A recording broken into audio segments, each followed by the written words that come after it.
Hello, everyone. I'm going to open up the other window so you guys can watch the debate with me. And we will get into this shit together. Situation room.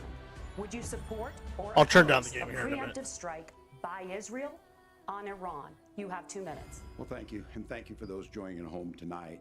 Let's keep in mind where this There you started. go. Be a little bit October easier here 7, now. Hamas terrorists massacred over 1,400 Israelis. That guy looks as fucking weird. It's a weird, Israel's ability to be able to kind defend of itself set of is green absolutely eyes. fundamental. Getting its hostages back, fundamental, and ending the humanitarian crisis in Gaza. But the expansion of Israel and its proxies is an absolute fundamental necessity for the United States to have the steady leadership there. You saw it experienced today, where along with our Israeli partners and our coalition, able to stop the incoming attack. But what's fundamental here is that steady leadership is going to matter. It's clear, and the world saw it on that debate stage a few weeks ago. A nearly 80-year-old Donald Trump talking about crowd sizes is not what we need in this moment. But it's not just that. It's those that were closest to Donald Trump that understand how dangerous he is when the world is this dangerous. His chief of staff, John Kelly, said that he was the most flawed human being he'd ever met. And both of his secretaries of defense and his national security got my advisors get up. said I he got should pretty be white nowhere near the White House. Can't really see Now, it. the person closest to them, Donald Trump, said he's unfit for the highest office. That was Senator Vance. What we've seen out of Vice President Harris is we've seen steady leadership. We've seen a calmness that is able to draw on the coalition Dude, to that bring them bitch is together. fucking crazy. Understanding I don't believe that for a that second. our allies matter. I don't like Trump, Our but allies see trying to say Donald this chick Trump is actually good turn is towards Vladimir laughable Putin, at best. turn towards North Korea. When we start to see that type of fickleness around holding the coalitions together, we will stay committed. And as the vice president said today is, we will protect our forces and our allied forces, and there will be consequences. Governor, your time is up. Senator Vance, the same question. Would you support or oppose a preemptive strike by Israel on Iran? You have 2 minutes. So, Margaret, I want to answer the question. First of all, thanks, Governor. Thanks to CBS for hosting the debate. And thanks, most importantly, to the American people who are watching this evening and caring enough about this country to pay attention to this vice presidential All right, debate. you actually going to do talk to it? I want to actually give an introduction to myself a little bit because I recognize gotcha. a lot of Americans don't know who either one of us are. I was raised in a working class So family. this is how My you mother don't required answer a food question. Assistance for periods of her life. My Very grandmother good. required Social Security help to raise me, and she raised me in part because my own mother struggled with addiction for a big chunk of my early life. I went to college on the GI Bill after I enlisted in the Marine Corps and served in Iraq. And so I stand here asking to be your vice president with extraordinary gratitude for this country, for the American dream that made it possible for me to live my dreams. And most importantly, I know that a lot of you are worried about the chaos in the world and the feeling that the American dream is unattainable. Cool, buddy. I wanna Can you try to answer the convince you question? tonight over the next 90 minutes that if we get better leadership in the I don't White think House, how if much get we Donald realize Trump how back much in the White House, we- the I don't American fucking dream is care. going to be Answer the attainable fucking once question. again. Now, to answer this particular Bro. question, we have to remember that as much as Governor Walz just accused Donald Trump of being an agent of chaos, There we Donald go. Trump Now we're actually answering the delivered question. stability in the world, and he did it by establishing effective deterrence. People were afraid of stepping out of line.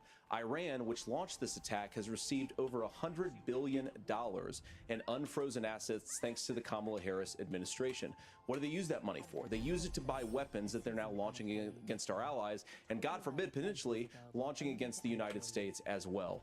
Donald Trump recognized that for people to fear the United States, you needed peace through strength. They needed to recognize that if they got out of line, the United States global leadership would put stability and peace back in the world.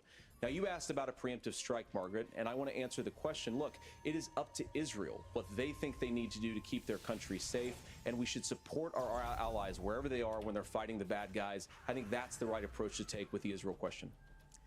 Thank you, Senator. Governor Walz, do you care to respond to any of the allegations? Well, look, Donald Trump was in office. We'll sometimes hear a revisionist history, but when Donald Trump was in office, it was Donald Trump who we had a coalition of nations that had boxed Iran's nuclear program in, the inability to advance it. Donald Trump pulled that program and put nothing else in its place. So Iran is closer to a nuclear weapon than they were before because of Donald Trump's fickle leadership. And when Iran shot down an American aircraft in international airspace, Donald Trump tweeted, because that's the standard diplomacy of Donald Trump. And when Iranian missiles did fall near U.S. troops and they received traumatic brain injuries, Donald Trump wrote it off as headaches.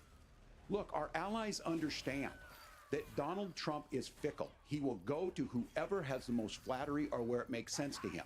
Steady leadership like you witnessed today, like you witnessed in April. Both Iranian attacks were repelled. Our coalition is strong, and we need the steady leadership that Kamala Harris is providing. Senator Vance, the U.S. did have a diplomatic deal with Iran to temporarily pause parts of its nuclear program, and President Trump did exit that deal. He recently said, just 5 days ago, the U.S.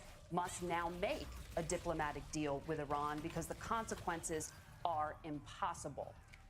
Did he make a mistake? You have 1 minute. Well, first of all, Margaret, diplomacy is not a dirty word, but I think that's something that Governor Walz just said is quite extraordinary. You yourself just said Iran is as close to a nuclear weapon today as they have ever been. And Governor Walz, you blame Donald Trump. Who has been the vice president for the last 3.5 years? And the answer is your running mate, not mine. Donald Trump consistently made the world more secure. Now, we talk about what the sequence of events that led us to where we are right now, and you can't ignore October the 7th, which I appreciate Governor Walz bringing up.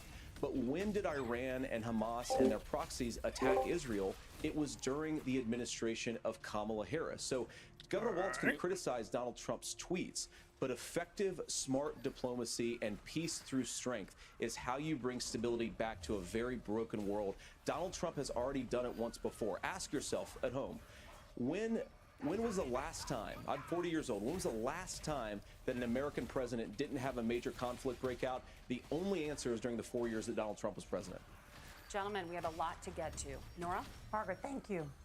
Let's turn now to Hurricane Helene. The storm could become one of the deadliest on record.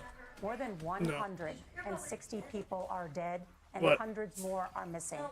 Scientists say climate change makes these hurricanes larger, stronger, and more deadly because of the historic rainfall.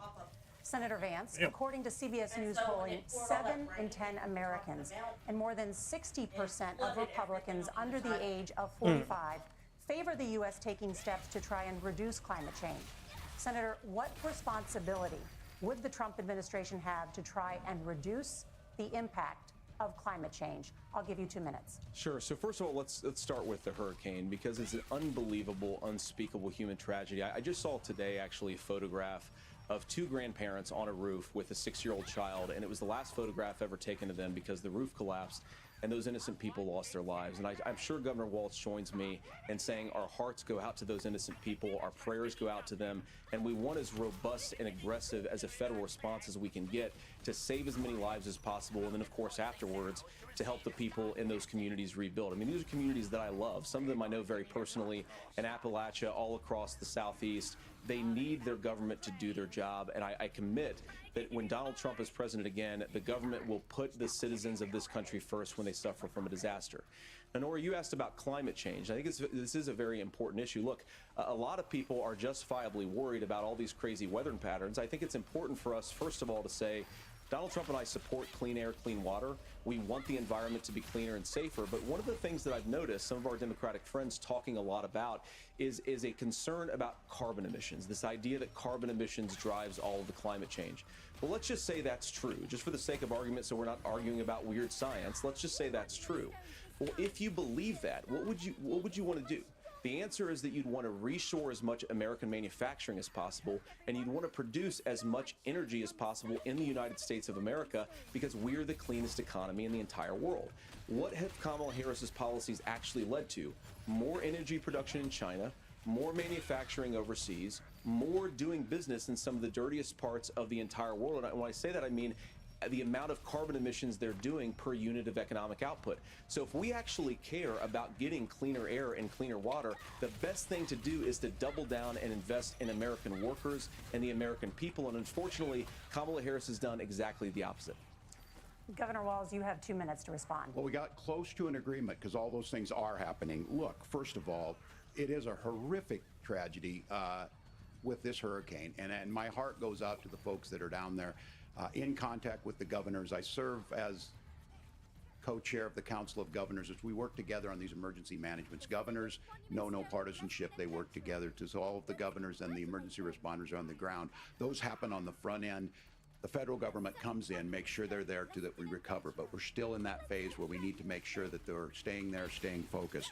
Now look, coming back to the climate change issue, there's no doubt this thing roared onto the scene faster and stronger than anything we've seen. Senator Vance has said that there's a climate problem in the past. Donald Trump called it a hoax and then joked that these things would make more beachfront property to be able to invest in. What we've seen out of the Harris administration now, the Biden-Harris administration, is we've seen this investment.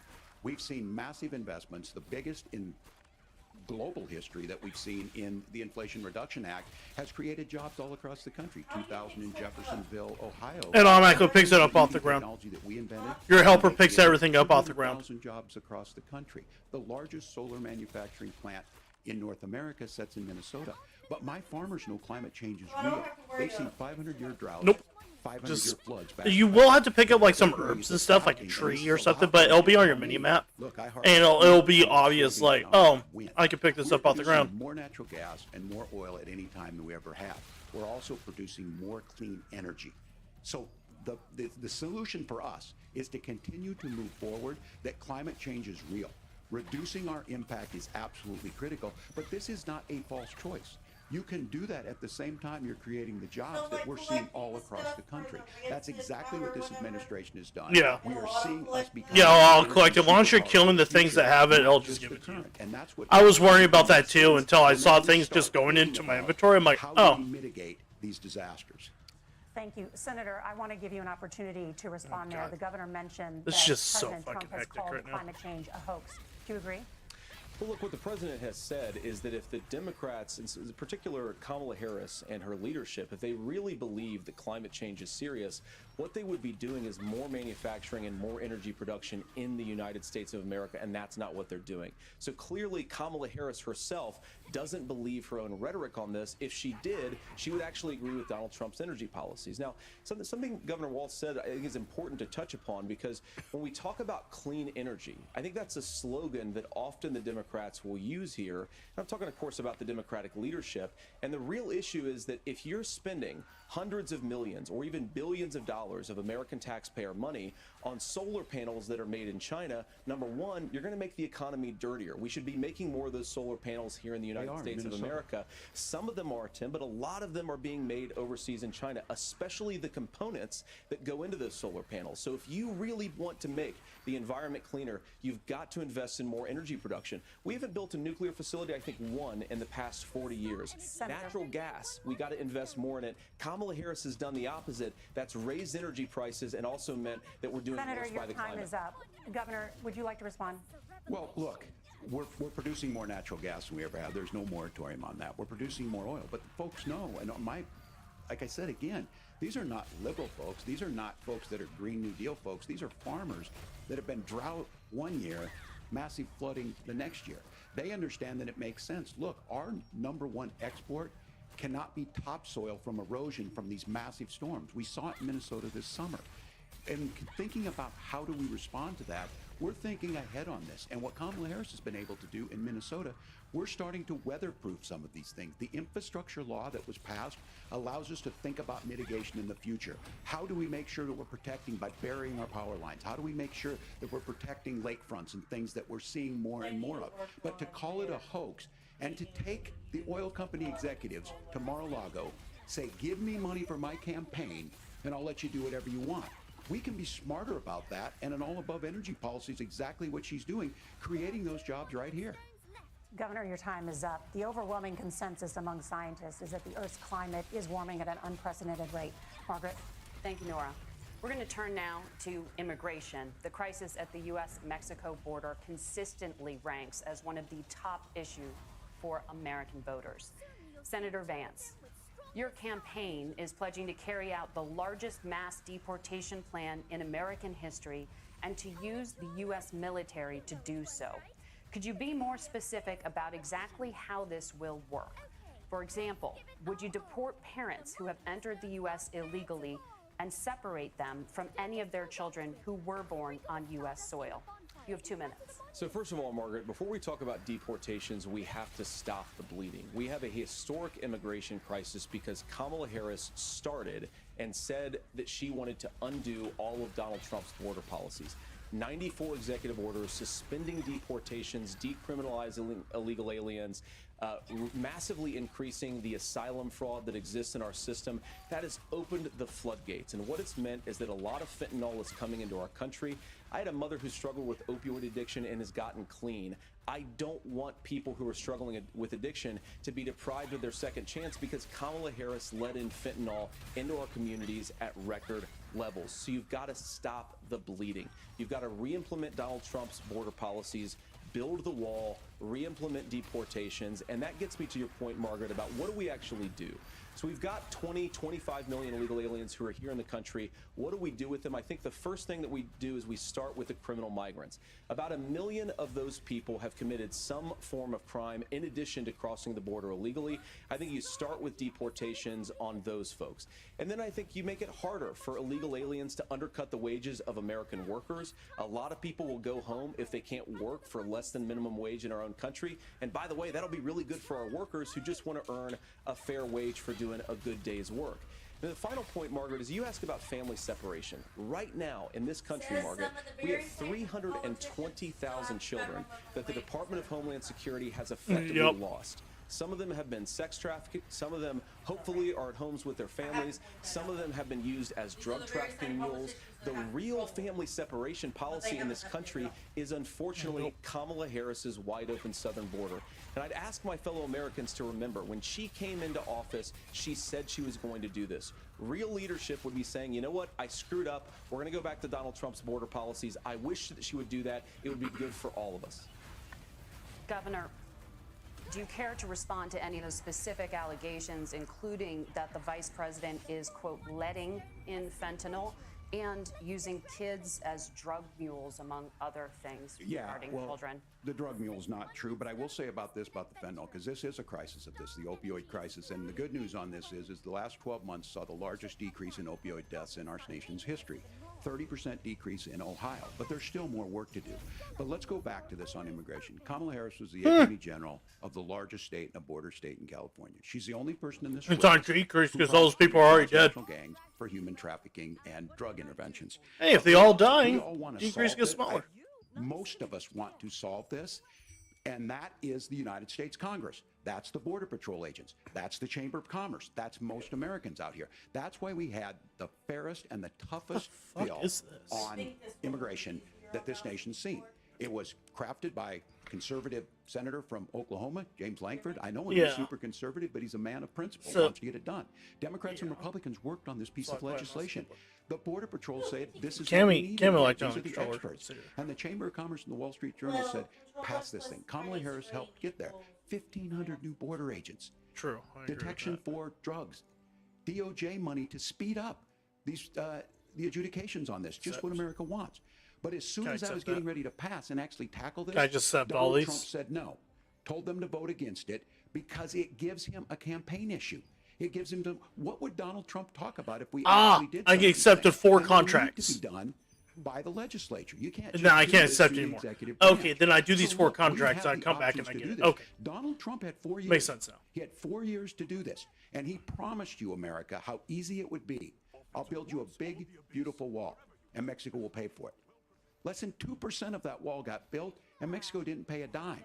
But here we are again, 9 years after he came down that escalator, dehumanizing people and telling them what he was going to do. As far as the did I deportation do it? ban, at one point, Senator Vance said it was so unworkable to be laughable. So that's where we're at. Pass the bill, she'll sign it. No, Governor, your I'm time out. is up. Oh, I'm Senator, already there. the Okay. question was, will you separate parents from their children, even if their kids are U.S. citizens? You have 1 minute. Margaret, my point is that we already have massive child separations thanks to Kamala Harris's open border. And I didn't accuse Kamala Harris of inviting drug mules. I said that she enabled the Mexican drug cartels to operate freely in this country. And we know that they use children as drug mules, and it is a disgrace, and it has to stop. Look, I think what Tim said just doesn't pass the smell test. For 3 years, Kamala Harris. You have went to do out like bragging 100 things so that you she get was it. going to undo Donald Trump's border policy. You already do the She puppet did provocation, exactly or that. trying to go get We it? had a record number of illegal crossings. We had a record number of fentanyl coming into our country. And now that she's running for president, or a few months before, she says that somehow she got religion and cared a lot about a piece of legislation. The only thing that she did when she became the vice president, when she became the appointed border czar, was to undo 94 Donald Trump executive actions that opened the border. This problem is leading to massive problems in the United States of America. Parents who can't afford health care, schools that are overwhelmed. It's got to stop, and it will when Donald Trump is president again. Senator, your time is up. Governor, what about our CBS News polling, which does show that a majority of Americans, more than 50%, support mass deportations? Look, we fix this issue with a bill that is necessary, but the issue on this is what happens when you don't want to solve it. You demonize it. And we gives you saw the this. And Senator levels Vance, of and it. it surprises me on this, talking about and saying I Okay, will so create let's go here. stories to bring attention to this. That vilified a large number of people who were here legally in the community of Springfield. The Republican governor said, it's not true, don't do it. There's consequences for this. There's consequences. We could come together. Senator Langford did it. We could come together and solve this if we didn't let Donald Trump continue to make it an issue. And the consequences in Springfield were the governor had to send state law enforcement to escort kindergartners to school. I believe Senator Vance wants to solve this, but by standing with Donald Trump and not working together to find a solution, it becomes a talking point. And when it becomes a talking point like this, we dehumanize and villainize other human beings. Tim, Governor, your time is up. Senator, I'll give you 1 minute, but let me just ask you the question first. The governor has made the point, and I think as a sitting lawmaker, you know that Congress controls the Doing purse what? strings and Stats? any funding. So you have said repeatedly What weapon that have you decided on? I think I'm gonna do the crossbow. That you need decks. Just start putting it all into decks until you hit 30. I haven't even hit 30 yet. I've looked up a thing online. It's like, yeah, just put it all in decks until you hit 30. I'm like, okay. Fine. Oh yeah, I gotta kill these dudes. Let's take this. that Donald Trump would, through executive action, solve this. Do you disagree that Congress controls the purse strings and would need to support many of the changes that you would actually want to implement? You have 1 minute. Look, Margaret, first of all, the gross majority of what we need to do at the southern border is just empowering law enforcement to do their job. I've been to the southern border more than our border czar, Kamala Harris, has been, and it's actually heartbreaking because the Border Patrol agents, they just want to be empowered to do their job. Of course, additional resources would help, but most of this is about the president and the vice president empowering our law enforcement to say, if you try to come across the border illegally, you've got to stay in Mexico, you've got to go back through proper channels. Now, Governor Walz brought up the community of Springfield, and he's very worried about the things that I've said in Springfield. Look, in Springfield, Ohio, and in communities all across this country, you've got schools that are overwhelmed, you've got hospitals that are overwhelmed, you have got housing that is totally unaffordable because we brought in millions of illegal immigrants to compete with Americans for scarce homes. The people that I'm most worried about in Springfield, Ohio, are the American citizens who have had their lives destroyed by Kamala Harris's open border. It is a disgrace, Tim, and I actually think, I agree with you. I think you want to solve this problem, but I don't think that Kamala Harris does. Senator, your time is up. Governor, you have 1 minute to respond. Yeah, well, it is law enforcement that asked for the bill. They helped craft it. They're the ones that supported it. That's because they know we need to do this. Look, this issue of continuing to bring this up, of not dealing with it, of blaming migrants for everything. On housing, we could talk a little bit about Wall Street speculators buying up housing and making them less affordable, but it becomes a blame. Look, this bill also gives the money necessary how to many of these adjudicate. guys am I supposed to I kill? agree. It should not take 7 years for an asylum claim to be done. This bill gets it done in 90 Defeat. days. Oh, 8. Then you Okay. start to make a Oh, difference shit. in Where this, are you and you guys? start to adhere Okay. to what we know, American principles. Look, I don't talk about my faith a lot, but Matthew 25:40 talks about, to the least amongst us you do unto me. I think that's true of most Americans. They simply want order to it. This bill does it. It's funded. It's supported by the people who do it, and it lets us keep our dignity about how we treat other people. Thank you, Governor. And just to clarify for our viewers, Springfield, Ohio does have a large number of Haitian migrants who have legal status, temporary protected status. Well, Nora? Margaret, but Thank you. Senator, we have so much to get to. Margaret, Thank you, I think it's Nora. important We're because gonna turn now to the debate- economy. Thank Margaret, you. the rules were that The you guys economy, weren't going to we're- fact check, and since you're fact checking me, I think it's important to say what's actually going on. So there's an application called the CBP One app, where you can go on as an illegal migrant, apply for asylum or apply for parole, and be granted legal status at the wave of a Kamala Harris open border wand. That is not a person coming in, applying for a green card and waiting for 10 years. That Thank is you, the Senator. facilitation of illegal immigration, Margaret, by Thank our you, own Senator, for leadership. describing the legal And process. Kamala- We and have Kamala so much Harris to get opened up to, that Senator. pathway. Those We have laws so have been on much. the books since 1990. Thank you, gentlemen. The We CBP want to One have. app has not been on the books. They muted him. Gentlemen, You're muted the now. audience can't hear you because your mics are cut. We have so much we want to get to. Thank you for explaining the legal process. Nora? Thank you, Margaret.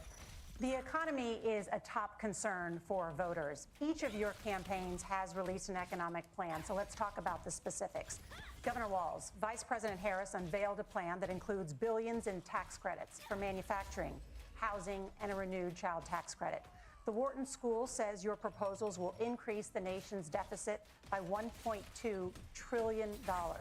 How would you pay for that without ballooning the deficit? Governor, I'll give you 2 minutes. Yeah, thank you. And Kamala Harris and I do believe in the middle class because that's where we come from. We both grew up in that. We understand. So those of you out there listening tonight, you're hearing a lot of stuff back and forth, and it's good. It's healthy. That's what this is supposed to happen. You should be listening. How's this going to impact me? The bold forward plan that Kamala Harris put out there is one is. By the way, enemies that have an orange bar above the head, they automatically attack you if they're close 3 million enough. new houses proposed under this plan, with down payment assistance on the front end to get you in a house. A house is much more than just an asset to be traded somewhere. It's foundational to where you're at. And then making sure that the things you buy every day, whether they be prescription drugs or other things, that there's fairness in that. Look, the $35 insulin is a good thing, but it costs $5 to make insulin. They were charging $800 before this law went into effect. As far as the housing goes, I've seen it in Minnesota. 12% more houses in Minneapolis, prices went down on rent 4%. It's working.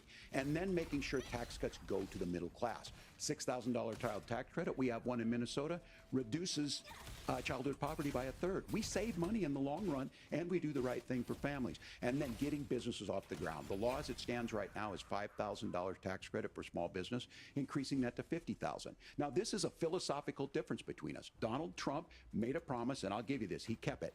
He took folks to Mar-a-Lago, said, you're rich as hell, I'm gonna give you a tax cut. He gave the tax cuts that predominantly went to the top class. What happened there was an $8 trillion increase in the national debt, the largest ever. Now he's proposing a 20% consumption or sales tax on everything we bring in. Everyone agrees, including businesses, it would be destabilizing it, it would increase inflation and potentially lead to a recession. Look, this is simple for you. Where are we going? Kamala Harris has said to do the things she wants to do. We'll just ask the wealthiest to pay their fair share. When you do that, our system works best, more people are participating in it, and folks have the things that they need. Senator, I want to give you a moment to respond on that. But similarly, the Wharton School has done an analysis of the Trump plan and says it would increase the nation's deficit by $5.8 trillion. My question is the same for you. How do you pay for all that without ballooning the deficit? I'll give you 2 minutes. Well, first of all, you're going to hear a lot from Tim Walz this evening, and you just heard it in the answer. A lot of what Kamala Harris proposes to do, and some of it, I'll be honest with you, it even sounds pretty good. Here's what you won't hear, is that Kamala Harris has already done it. Because she's been the vice president for 3.5 years. She had the opportunity to enact all of these great policies, and what she's actually done instead is drive the cost of food higher by 25%, drive the cost of housing higher by about 60%. The food is Open due to the American Russia-Ukraine southern border war. and make middle-class life Had nothing to do unaffordable with this. for a large number of Oh, by the Americans. way, you need to Kamala bring Harris up- has such great plans for how to address middle-class problems. I that hope she they ought bring to up do them Ukraine. now. Like, that's more Not when important. asking for promotion The reason why that food the costs went up American so much people because gave her of that. 3.5 years ago, and the fact that she isn't tells you a lot about how much you can trust No. her actual plans. commenting Donald on Trump's this shit. economic plan is not just a plan, but it's also a record.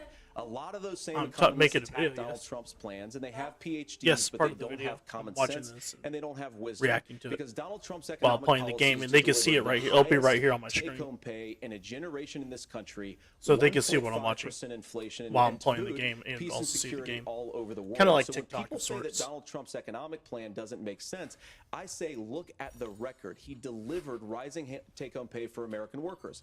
Now, Tim admirably admits that they want to undo the Trump tax cuts. But if you look at what was so different about Donald Trump's tax cuts, even from previous Republican tax cut plans, is that a lot of those resources went to giving more take-home pay to middle-class and working-class Americans. It was passed in 2017, and you saw an American economic boom unlike we've seen in a generation in this country. That is a record that I'm proud to run on, and we're going to get back to that common sense wisdom so that you can afford to live the American dream again. I know a lot of you are struggling. I know a lot of you are worried about paying the bills. It's going to stop when Donald Trump I get some wingwood to summon.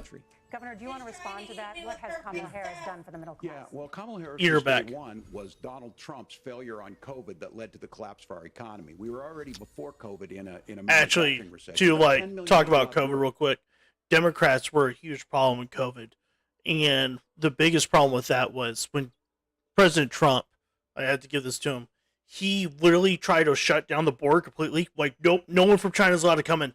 Not tell this COVID thing we figure it out.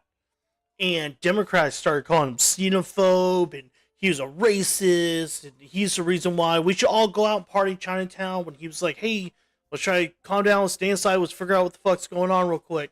And let's not shut down our economy. They started shutting down all their economies. They left it up to the states because COVID came in, and they could have, like, they had a chance to stop it, and he tried to stop it, and the Democrats wanted it in. Yeah, but in That was their- a huge fucking problem.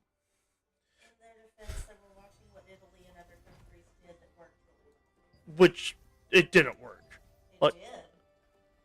Italy was one of the ones that were least affected by it. Well, because they held the line, wouldn't let anyone in. Well, no, they locked all their people inside for months. For like 6-8 weeks. Yeah, no, I'm talking about before that. It was still in China. They were talking about, like, it was when, like, China had like 100 cases. They were talking. It was like 100 to 2,000 cases. He was shutting it down then. So no, let's stop it now. Let's leave it in China. No one's allowed to come in until we figure out what's going on. Like he tried to end it, like right away. And I actually agree with that because he wanted for us to keep working because China was already starting to lock people down at that time. And he was trying to also keep it, hey, let's just keep all of China, let's keep it contained, and then we'll figure it out from there. These dumb motherfuckers, the Democratic Party, is like, nah, bring him in, he's a racist, yeah, go French kiss your nearest Chinese fucker. So, like because of this stupid situation, it caused conflict, and he couldn't stop the fucking planes from coming in, and it spread in the United States, and then it caused a huge problem. Like, a lot of our economic turmoil literally stemmed from COVID, and then passing a huge fucking bill trying to restart the economy that didn't need to be restarted to begin with, because it just never needed to be shut down. They were fucking retarded. Anyway, Oh, well, that's a cool little feature of this game. anyway, so Sorry, I'm Point your- investigating the book, and it's... yeah. Oh, it took me a long time to figure out that book because I couldn't click on the fucking lock. It wouldn't let me click on it. Anyway, back to the dumb fucks talking heads with their fucking puppets. Largest percentage since the Great Depression. 9 million jobs closed on that. That was day one. Whether it was the Infrastructure Act or other things. By your removed. fucking Now, you- age. You made a question about experts, said this. I've made a note of this. Economists can't be trusted. Science can't be trusted. National security folks can't be trusted. Look, if you're going to be president, you don't have all the answers. Donald Trump believes he does. My pro tip of the day is this. If you need heart surgery, listen to the people at the Mayo Clinic in Rochester, Minnesota, not Donald Trump. And the same thing goes with this. And I ask you out there, teachers, nurses, truck drivers, or whatever, how is it fair that you're paying your taxes every year and Donald Trump hasn't paid any federal tax in the last 15 years, and the last year as president? That's what's wrong with the system. There's a way around it, and he's bragged about that. We're just asking for fairness in it, and that's all you want. You have a minute. Governor, you say trust the experts. But those same experts for 40 years said that if we shipped our manufacturing base off to China, we'd get cheaper goods. They lied about that. They said if we shipped our industrial base off to other countries, to Mexico and elsewhere, it would make the middle class stronger. They were wrong about that. They were wrong about the idea that if we made America less self-reliant, less productive in our own nation, that it would somehow make us better off, and they were wrong about it. And for the first time in a generation, Donald Trump had the wisdom and the courage to say to that bipartisan consensus, we're not doing it anymore. We're bringing American manufacturing back. We're unleashing American energy. We're going to make more of our own stuff. And this isn't just an economic issue. I mean, I've got 3 beautiful little kids at home, 7, 4, and 2, and I love them very much, and I hope they're in bed right now. There's fishing bait, apparently. So many of the drugs, the pharmaceuticals that we put in the bodies of our children are manufactured by nations that hate us. This has to stop, and we're not going to stop it by listening to experts. We're going to stop it by listening to common sense wisdom, which is what Donald Trump governed on. Senator, your time is up. Governor Walz, can you address that? I mean, voters say they trust Donald Trump on the economy more. Why? Well, if you're listening tonight and you want billionaires to get tax cuts, you heard what the numbers were. Look, I'm a union guy on this. I'm not a guy who wanted to ship things overseas, but I understand that, look, we produce soybeans and corn. We need to have fair trading partners. That's something that we believe in. I think the thing that most concerns me on this is Donald Trump was the guy who created the largest trade deficit in American history with China. So the rhetoric is good. Much of what the senator said right there, I'm in agreement with him on this. I watched it happen too. I watched it to my communities, and we talked about that. But we had people undercutting the right to collectively bargain. We had right to work states made it more difficult. We had companies that were willing to ship it over, and we saw people profit. Folks that have margin. Venture capital in some cases, putting money into companies that were overseas. We're in agreement that we bring those home. The issue is Donald Trump is talking about it. Kamala Harris has a record, 250,000 more manufacturing jobs just out of the IRA. May I respond to that? Yes. So appreciate that. So if you notice, what Governor Walz just did is he said, first of all, Donald Trump has to listen to the experts. And then when he acknowledged that the experts screwed up, he said, well, Donald Trump didn't do nearly as good of a job as the statistics show that he did. So what Tim Walz is doing, and I honestly, Tim, I think you got a tough job here, because you've got to play whack-a-mole. You've got to pretend that Donald Trump didn't deliver rising take-home pay, which of course he did. You've got to pretend that Donald Trump didn't deliver lower inflation, which of course he did. And then you simultaneously got to defend Kamala Harris's atrocious economic record, which has made gas, groceries, and housing unaffordable for American citizens. I was raised by a woman. Most of that was fucking due to the Russia-Ukraine war. Oh my God. In our household. I know we're having to sell more of our goods out to other countries than keep for ourselves. Need to afford. Cost of something, cost of inflation. All of you watching, we can get back to an America that's affordable again. We just got to get back to common sense economic principles. I hope we have a conversation on health care then. Senator, Governor. Please. Thank you. Margaret? We have a lot to get to ahead, gentlemen, on many topics. But right now, I want to talk about personal qualifications. The vice president is often the last voice the president hears before making consequential decisions. We want to ask you about your leadership qualities. Governor Walz, you said you were in Hong Kong during the deadly Tiananmen Square protests in the spring of 1989. But Minnesota Public Radio and other media outlets are reporting that you actually didn't travel to Asia until August of that year. Can you explain that discrepancy? Yeah, well, and to the folks out there who didn't get at the top of this, look, I grew up in small rural Nebraska. Oh, nice, you got a devil? That's some bullshit. I didn't get no Rode your devil. bike with your buddies till the streetlights come on, and I'm proud of that service. I joined gotcha. 17, worked on family farms, and then I used the GI Bill to become a teacher, passionate about it, a young teacher. I don't have an my Amazon. first year out, Oh, I your had the actual opportunity in the Amazon. summer of '89 to travel to China. 35 years ago, be able to do that. I came back home and then started. You can summon it. It'll be your to little take campaign. young people there. We would take. You basketball don't you teams, won't we get would to take summon it baseball until teams, we would take the dance little teams, helpy and we would go back fucker's and gone. forth to China. The issue for that was to try and learn. Now look, my community knows who I am. They saw where I was at. They look. I will be the first to tell you. I have poured my heart into my community. I've tried to do the best I can, but I've not been perfect. And I'm a knucklehead at times, but it's always been about that. Those same people elected me to Congress for 12 years. And in Congress, I was one of the most bipartisan people, working on things like farm bills that we got done, working on veterans benefits. And then the people of Minnesota were able to elect me to governor twice. So look, my commitment has been from the beginning to make sure that I'm there for the people, to make sure that I get this right. I will say more than anything, many times I will talk a lot. I will get caught up in the rhetoric.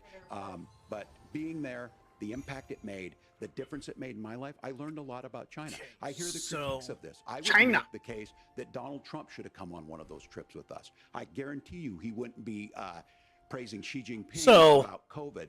And I guarantee he's not even, he's talking wars around the losing. fucking fact So that this he is didn't go about there trying at to all. Like, understand the world. It's about trying to do the best you can for your community, and then it's putting yourself out there and letting your folks understand what it is. My commitment, whether it be through teaching, which I was good at, or whether it was being a good soldier or was being a good member of Congress, those are the things that I think are the values that people care about. Governor, just to follow up on that, the question was, can you explain the discrepancy? All I said on this was I got there that summer and misspoke on this, so I will just... what, you're, what I hang said. on, let me catch up with you. You're what now? What do you want? Dexterity? Yeah, just do all dexterity for stats. Just do them all.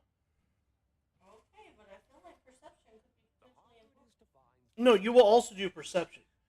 It's 30 dexterity. That's why I just was putting all dexterity. 30 dexterity. Hang on, I can pull it up. Fuck, I didn't original. What is this game called? Throne of Liberty. Stat points for crossbow builds. 10 strength, 30 dexterity, 19 wisdom, and 30 perception. So you could do a 1-on-1 too. I'm just leveling up all my dex first. Just so I'm like, okay, this was done, then I'll do perception, then I'll do wisdom. My skills. How do I need to do my skills? Oh, your skills? Don't level up your skills until unless you're for certain you're like, I like these skills.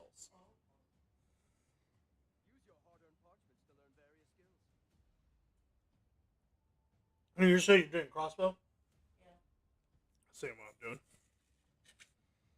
It's really strong with single target.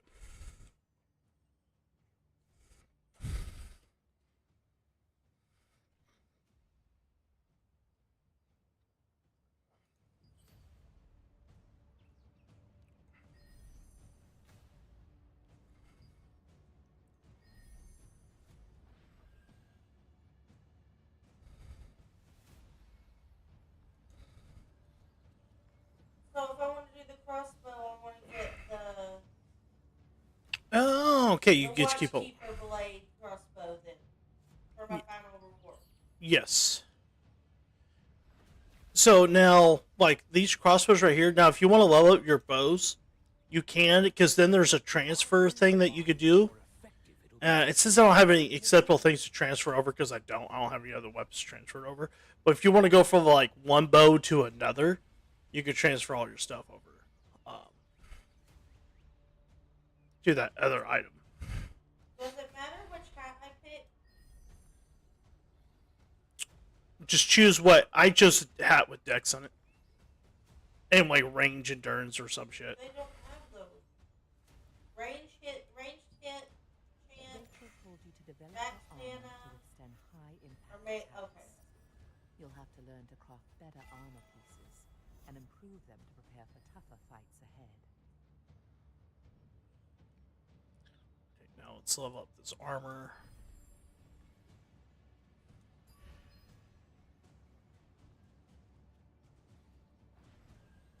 Oh, it's item struggle.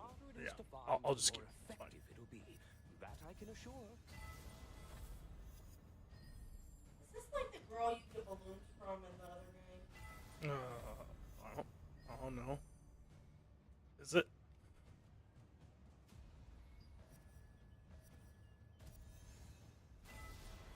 Oh, nice. Not transfer level up. Now let's level up this necklace. Oh, cool. With Marion's guidance, you successfully upgraded the accessory. The accessory became more powerful, just as she said. Can I level up my... No, I can't. Okay, let's just keep leveling this guy up then. Okay. Let's transfer, so let's level this guy up. Okay, I can't level you up anymore. Then. Or you. Use your hard-earned parchments to learn various skills. Alright. I spent all my stuff. What about this? Oh, that costs armor. Oh, I didn't realize I would level that up too. Okay. Alright, regardless. There we go. Alright, I need to sell shit, I guess. Like, my inventory's getting fucking cluttered. How do I sell? Because my inventory is going to be full. So how do I get rid of these items? Like, I just like all these gloves. I don't need them. I guess I'll go to a blacksmith maybe, because all these guys upgrade shit. So let's go to an actual arms dealer. I should be able to sell to him maybe. Let's talk to this fucker.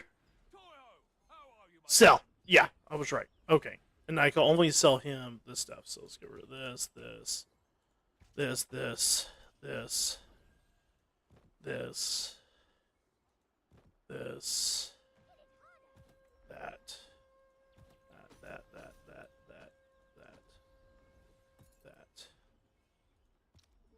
I'm not selling you any of these stuffs, nor those. That.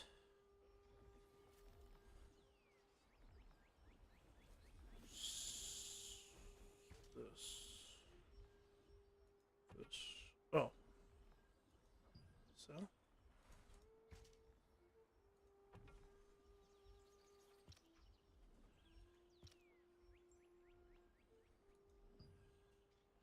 Okay. All right. Okay, I'll finish it. I have to pee. Then go pee. All right. Give me a second.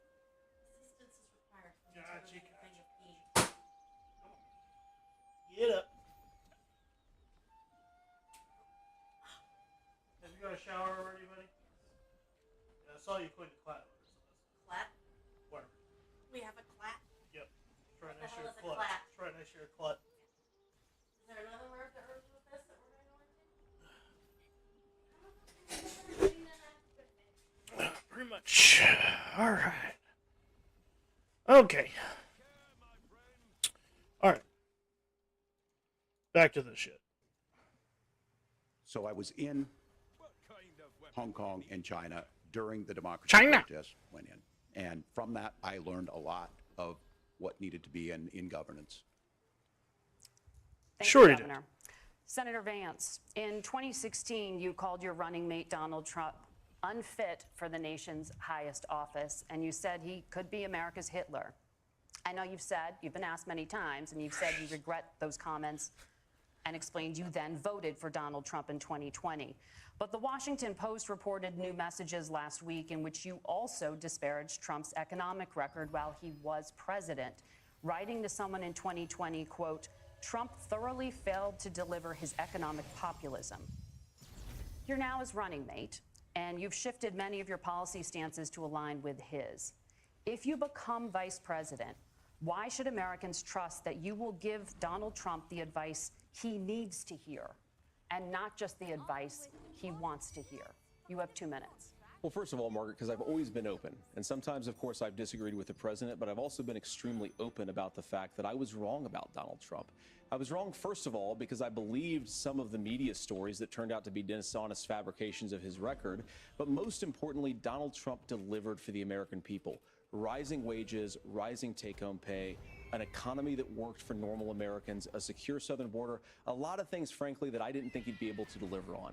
And yeah, when you screw up, when you misspeak, when you get something wrong and you change your mind, you ought to be honest with the American people about it. It's one of the reasons, Margaret, why I've done so many interviews is because I think it's important to actually explain to the American people where I come down on the issues and what changed. Now, you pointed out the messages from 2020. Margaret, I've been extremely consistent that I think there were a lot of things that we could have done better in the Trump administration in the first round if Congress was doing its job. I strongly believe, and I've been a United States Senator, that Congress is not just a high-class debating society. It's not just a forum For senators and congressmen to whine about problems, it's a forum to govern. So there were a lot of things on the border, on tariffs, for example, where I think that we could have done so much more if the Republican Congress and the Democrats in Congress had been a little bit better about how they govern the country. They were so obsessed with impeaching Donald Trump, they couldn't actually govern. And I want to talk about this tariff issue in particular, Margaret, because Tim just accused this of being a national sales tax. Look, the one thing, and you're probably surprised to hear me praising Joe Biden, but the one thing that Joe Biden did is he continued some of the Trump tariffs that protected American manufacturing jobs. And it's the one issue, the most pro-worker part of the Biden administration, it's the one issue where Kamala Harris has run away from Joe Biden's record. Think about this. If you're trying to employ slave laborers in China at $3 a day, you're going to do that and undercut the wages of American workers unless our country stands up for itself and says you're not accessing our markets unless you're paying middle-class Americans a fair wage. Senator, your time is up. Nora? Thank you. Now to the issue of reproductive rights. Governor Walz, after Roe versus Wade was overturned, you signed a bill into law that made Minnesota one of the least restrictive states in the nation when it comes to abortion.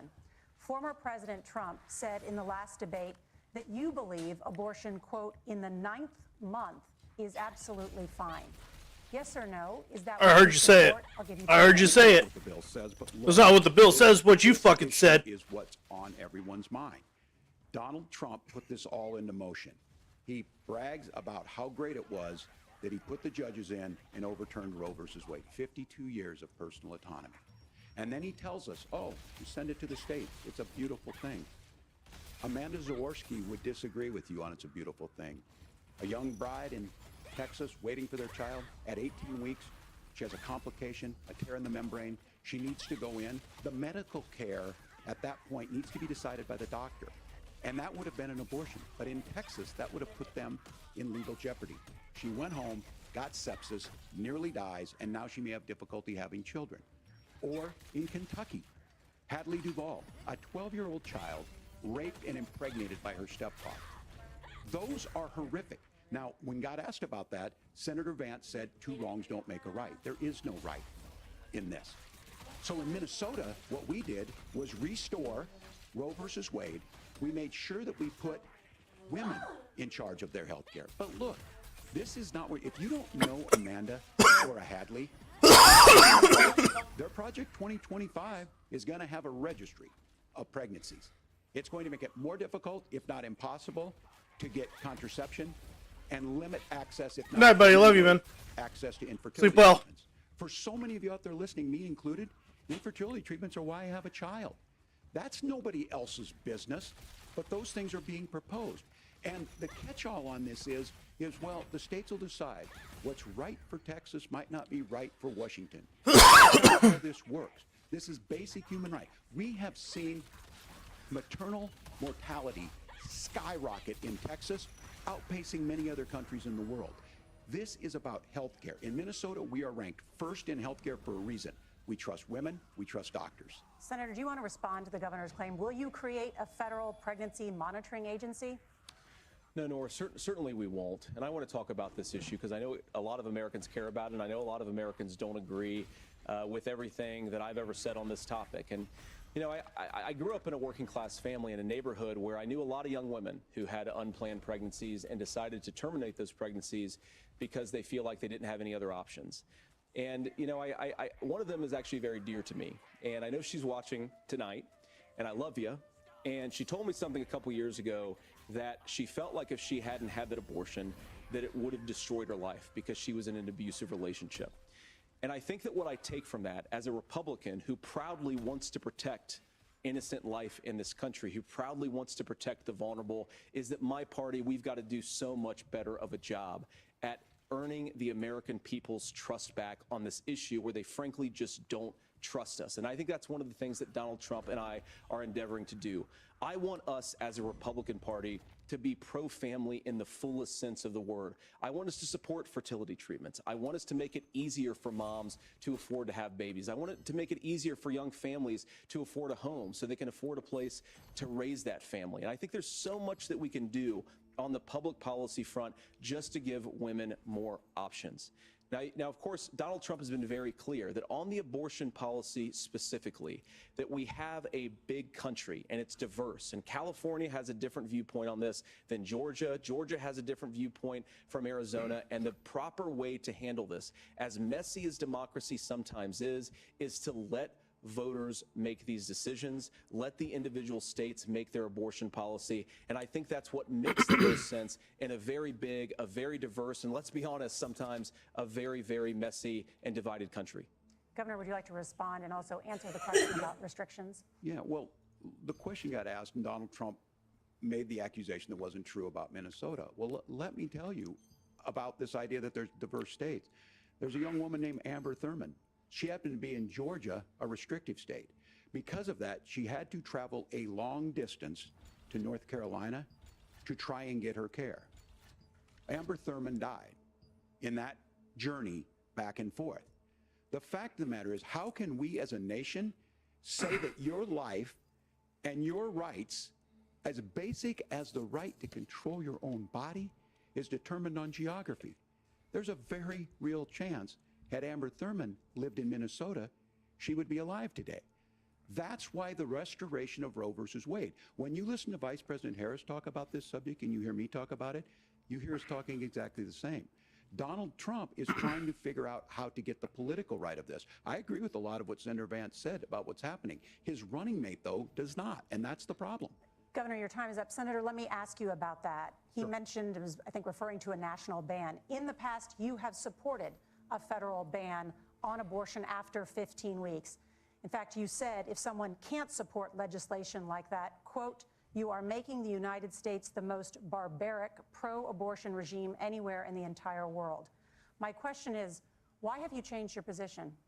Well, Nora, first of all, I never supported a national ban. I did, when I was running for Senate in 2022, talk about setting some minimum national standard. For example, we have a partial birth abortion ban in place in this country at the federal level. I don't think anybody's trying to get rid of that, or at least I hope not, though I know that Democrats have taken a very radical pro-abortion stance. But Nora, you know, one of the things that changed is in the state of Ohio, we had a referendum in 2023, and the people of Ohio voted overwhelmingly, by the way, against my position.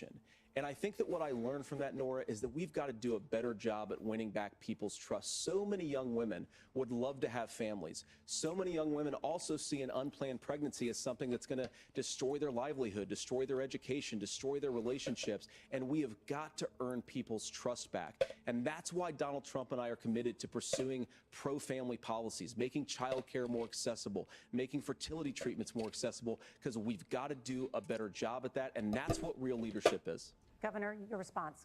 I'm going to respond on the pro-abortion piece of that. No, we're not. We're pro-women. We're pro-freedom to make your own choice. We know what the implications are to not be that. Women having miscarriages, women not getting the care, physicians feeling like they may be prosecuted for providing that care. And as far as making sure that we're educating our children and giving them options, Minnesota's a state with one of the lowest teen pregnancy rates. We understand that too. We know that the options need to be available, and we make that true. We also make it, we're a top 3 state for the best place to raise children. But these two things to try and say that we're pro-children, but we don't like this, or you guys are pro-abortion, that's not the case at all.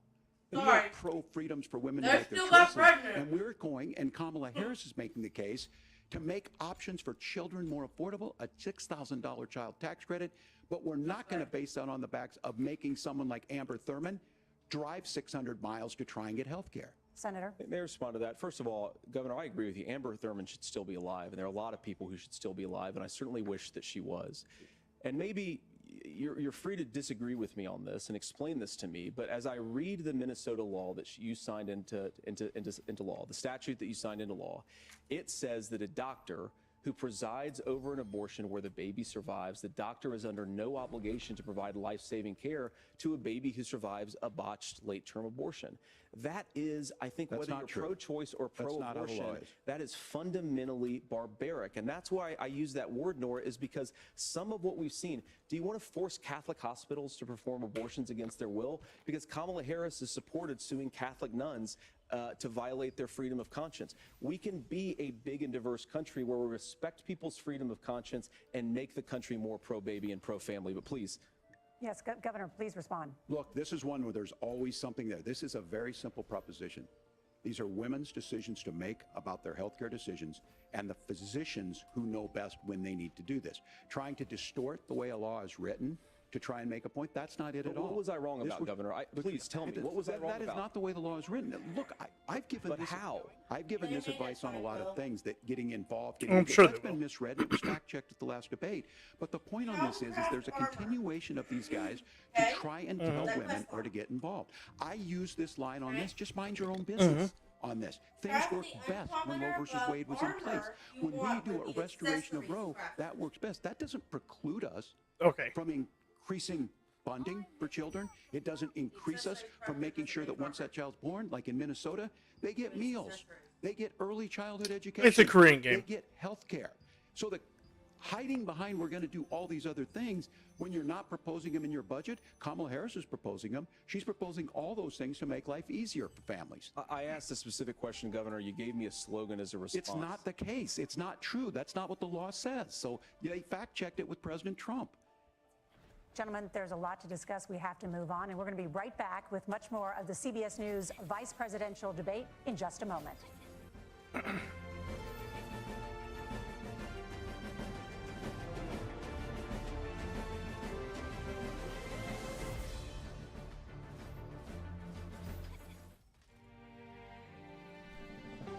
Northern wind could bring us to the Terra bird eggs. On our places, bright shiny faces. When you wake What up do you in the mean? morning, we want to be your. Needs me to make an uncommon or higher, but what do you? Like a bow, Armor. armor. I would just make something. I did do that too. I would just make something that does, that just benefits your character overall. I think I have a cloak. I didn't have a cloak either. I made a cloak first. That's what I did. I made stuff that I did not have. I made a hat and I made a cloak. I already have a hat. Okay. Yeah. You got that little Buccaneer looking hat. Yeah. Alright, let's skip all these fucking commercials. Do I want these cloaks are for defense? Yes. Alright. Back to the debates. Do I want melee defense or range? I don't know. I was doing melee because there's a lot of guys that just run up to you. But I think later range will be more important because you are ranged. So the guys that are really your problem are going to be ranged. But I would do melee. Is by firearms. Senator Vance, you oppose most gun legislation that Democrats claim would curb gun violence. You oppose red flag gun laws and legislation to ban certain semi-automatic rifles, including AR-15s. So let me ask you, earlier this year, for the first time, the parents of a school shooter were convicted of involuntary manslaughter and sentenced to 10 years in prison. Do you think holding parents responsible could curb mass shootings? I'll give you 2 minutes. Yeah, well, Nora, on that particular case, I don't know the full details, but I certainly trust local law enforcement and local authorities to make those decisions. I think in some cases the answer is going to be yes, and in some cases the answer is going to be no. And the details really matter here, of course. For example, if a kid steals a gun, that's going to be different than if a parent hands over a gun knowing that they're... Yeah, but yeah, that was different though. They literally gave him the gun to go to the school to go shoot the kids. Our oldest is now in second That's grade. the reason why he And got a lot of fucking parents, trouble. we send our kids to school with such hope and such joy and such pride at their little faces. Yeah, School, and we yeah, know and then he goes to school and like, yeah, there was a big difference. Of course, our hearts go out to the Yeah, families. versus the Columbine incident, they had, but the Columbine incident, the parents had no idea. They had no idea that their kid was gonna fucking do better on that. this. The question is just how do we actually do it?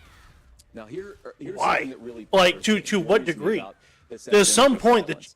the The gross majority, close to 90% in some of the Sure. statistics I've seen, of the gun violence in this country is committed with illegally obtained firearms. And while we're on that topic, we know that thanks to Kamala Harris's open border, we've seen a massive influx in the number of illegal guns run by the Mexican drug cartels. All right. So that number, the amount of illegal guns in our country is higher today than it was 3.5 years ago. All right. But what do we do about the schools? What do we do to protect our kids? And I think the answer is, and I say this not loving the answer, because I don't want my kids to go to school in a school that Not saying feels you would ever do something like that, but we have a child that has had ideation. Mm-hmm. If you know your child's dealing with something like that, and a gun where they can find it, steal, Right. and access it, I do think so to some degree parents can help account. And both the boys at Columbine were having mental health issues that the parents did know about. All right. So am I saying they should be convicted of murder? No, but I am saying the parents should be held. Because in some part those people's death was. Now, had they not known their kid had mental health crisis and all that, like that, then you need to be held accountable for a very different set of. Child abuse, neglect. But my thing is if you know and you still choose to do things like that in the house where your child has access and they know the passwords and everything to get access. No, I mean, all right, let's get back to the two and white see dudes where talking. there are visible signs of Oh, you're right. security, but I unfortunately think that we have to increase security in our schools. We have to make the doors lock better. We have to make the doors stronger. We've got to make the windows stronger. And of course, we've got to increase school resource officers, because the idea that we can magically wave a wand and take guns out of the hands of bad guys, it just doesn't fit with recent experience. So we've got to make our schools safer. And I think we've got to have some common sense bipartisan solutions for how to do that. Governor, you have 2 minutes. Well, I think all the parents watching tonight, this is your biggest nightmare. Look, I got a 17-year-old, and he witnessed a shooting at a community center playing volleyball. Those things don't leave you. As a member of Congress, I sat in my office surrounded by dozens of the Sandy Hook parents, and they were looking at my 7-year-old picture on the wall. Their 7-year-old were dead, and they were asking us to do something. And look, I'm a hunter. I own firearms. The vice president is. We understand that the Second Amendment is there, but our first responsibility is to our kids to figure this out. In Minnesota, we've enacted enhanced red flag laws, enhanced background checks, and we can start to get data. But here's the problem. If we really want to solve this, we've got folks that won't allow research to be even done on gun violence. And this idea that we should just live with it, and I here's what I do think, that this is a good start to the conversation. I 100% believe that Senator Vance hates it when these kids, it's abhorrent and it breaks your heart. I agree with that. But that's not far enough when we know there are things that worked. I've spent time in Finland and seen some Finnish schools. They don't have this happen, even though they have a high gun ownership rate in the country. There are reasonable things that we can do to make a difference. It's not infringing on your Second Amendment. And the idea to have some of these weapons out there, it just doesn't make any sense. Kamala Harris, as an attorney general, worked on this issue. She knows that it's there. No one's trying to scaremonger and say we're taking your guns, but I ask all of you out there, do you want your schools hardened to look like a fort? Is that what we have to go? When we know there's countries around the world that their children aren't practicing these types of drills. They're being kids. We owe it to them to get a fix. These are things that shouldn't be that difficult. You can still keep your firearms, and we can make a difference. We have to. If you're listening tonight, this breaks your heart. Senator? Tim, first of all, I didn't know that your 17-year-old witnessed a shooting. I'm sorry about that, and I hope that you're doing okay. Christ have mercy. It is awful. And I appreciate what Tim said, actually, about Finland, because I do think it illustrates some of the frankly weird differences between our own country's gun violence problem and Nothing. Finland. It's just they throw the little Christianity thing in there. Because the majority of voters are Christian. Abuse or mental health, substance abuse. We have way higher rates of or you're a depression, politician, way you're higher also rates of Christian. anxiety. We unfortunately have a mental health crisis in this country that I really do think that we need to get to the root causes of, because I don't think it's the whole reason why we have such a bad gun violence problem, but I do think it's a big piece of it. Another driver of the gun violence epidemic, especially that affecting our kids, it doesn't earn as many headlines, but is the terrible gun violence problem in a lot of our big cities. And this is why we have to empower law enforcement to arrest the bad guys, put them away, and take gun offenders off the streets. I think there's a whole host of things that we can do here, but I do think at our schools we've got to talk about more security. Senator, thank you. Governor, you previously opposed an assault weapons ban, but it's only later in your political career did you change your position. Why? Yeah, I sat in that office with those Sandy Hook parents. I've become friends with school shooters. I've seen it. Look, the NRA, I was the NRA guy for a long time. They used to teach gun safety. I'm of an age where my shotgun was in my car so I could pheasant hunt after football practice. That's not where we live today. And You start off with several that. things I want to mention on this is Start off in with our that, I cities believe. and where it's at. The number one where the most firearm deaths happen in Minnesota are rural suicides. And we have an epidemic of children getting guns and shooting themselves. And so we have and we should look at all of the issues. Wait, you gonna go in the Making sure water? folks have health care and all that, but I want to be very careful. This idea of stigmatizing mental health, just because you have a mental health issue doesn't mean you're violent. And I think what we end up doing is we start looking for a scapegoat. Sometimes it just is the guns. It's just the guns, and there are things that you can do about it. But I do think that this is one, and I think this is a healthy conversation. I think there's a capacity to find solutions on this that work, protect Second Amendment, protect our children. That's our priority. Gentlemen, thank you. Margaret? Thank you, Nora. Let's turn now to the top contributor to inflation, the high cost of housing and rent.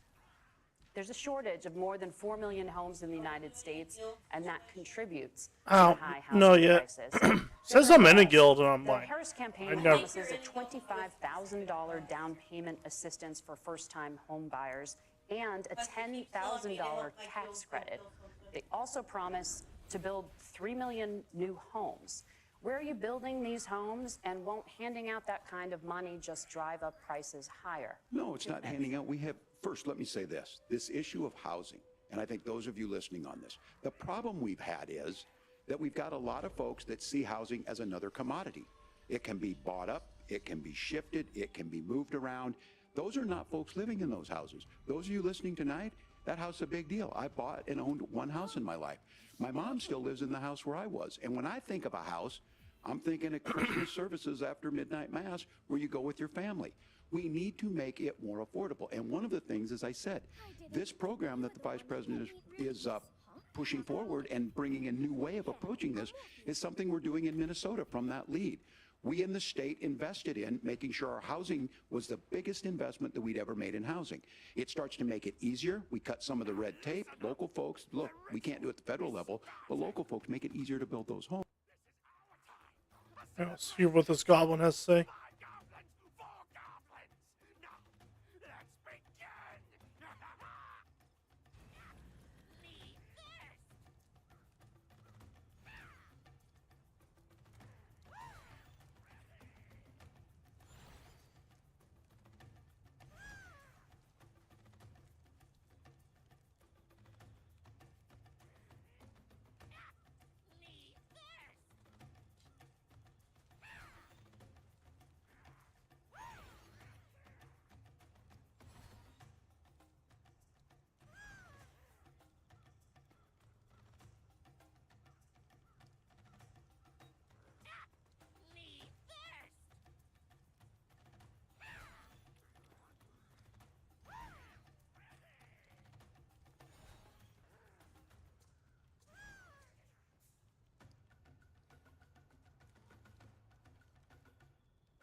Oh, gotcha. I understand now.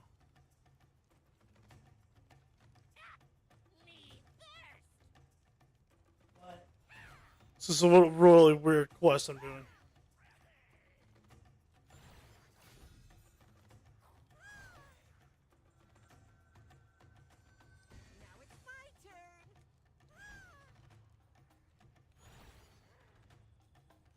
I did the wrong one. Got to do it all over again.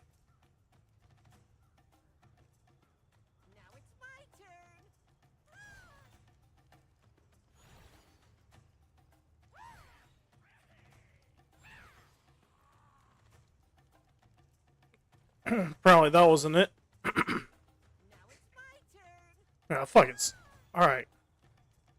This one? It's the only one I haven't done yet. Alright, cool.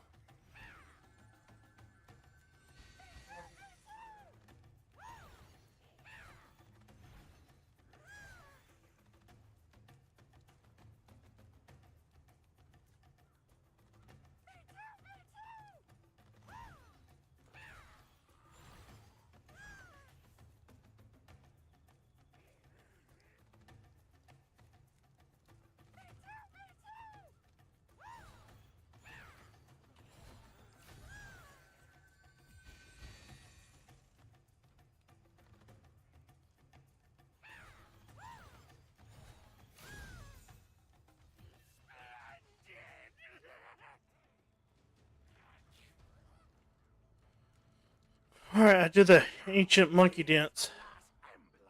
Don't forget, meet us there. You got it. I guess we're done.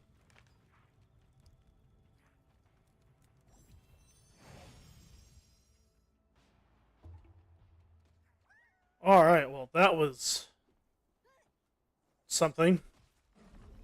All right, let's go back to the political thing.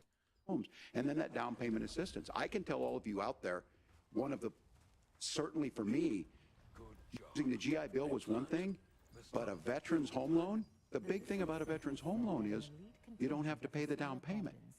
Those are things that make it there. Now look, you're going to pay it back, and you're going to pay your mortgage. Those are things that we know in the long run, the appreciated value, the generational wealth that's created from it. And I will give Minneapolis an example. Minneapolis is the one city where we've seen the lowest inflation rates.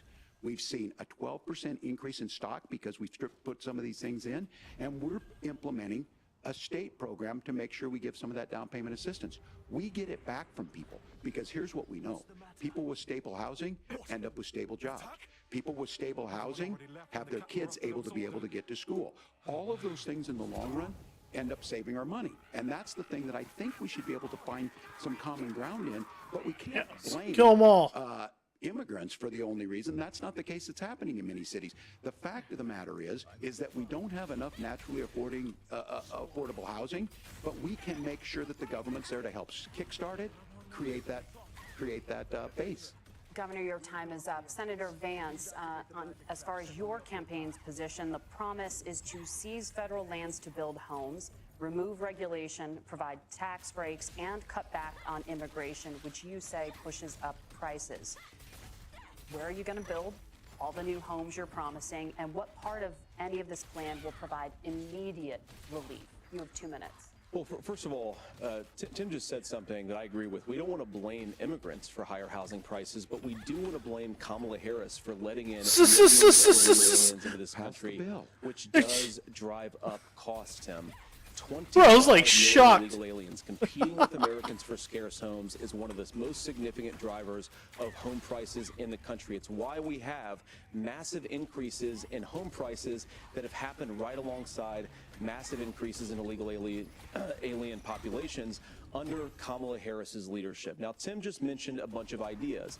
Now, some of those ideas I actually think are halfway decent, and some of them I disagree with. But the most important thing here is Kamala Harris is not running as a newcomer to politics. She is the sitting vice president. If she wants to enact all of these policies to make housing more affordable, I invite her to use the office that the American people already gave her, not sit around and campaign and do nothing while Americans find the American dream of homeownership completely unaffordable.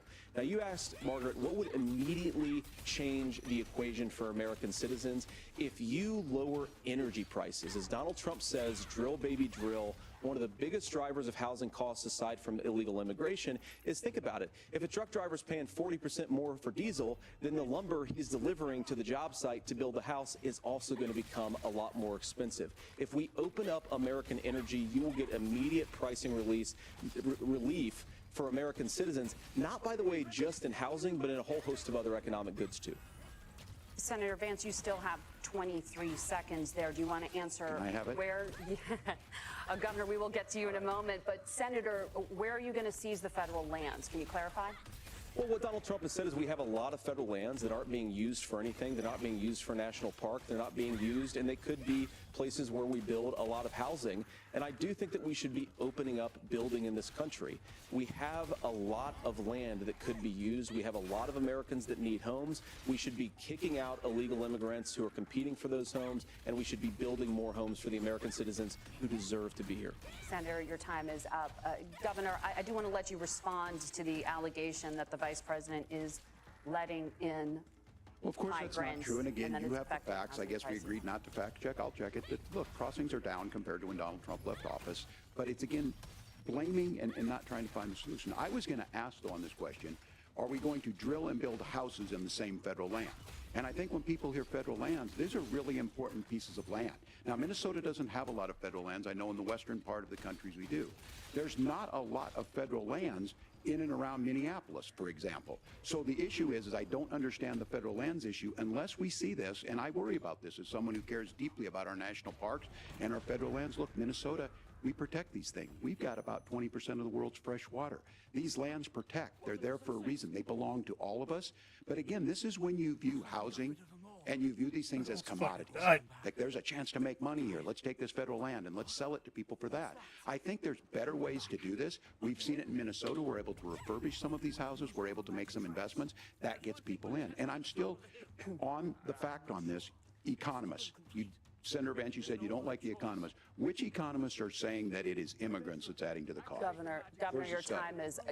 time is up. But Senator, on that point, I'd like for you to clarify. There are many contributing factors to high housing costs. What evidence do you have that migrants are part of this problem? Well, there's a Federal Reserve study that we're happy to share after the debate. We'll put it up on social media, actually, that really drills down on the connection between increased levels of migration, especially illegal immigration, and higher housing prices. Now, of course, Margaret, that's not the entire driver of higher housing prices. It's also the regulatory regime of Kamala Harris. Look, we are a country of builders. We're a country of doers. We're a country of explorers.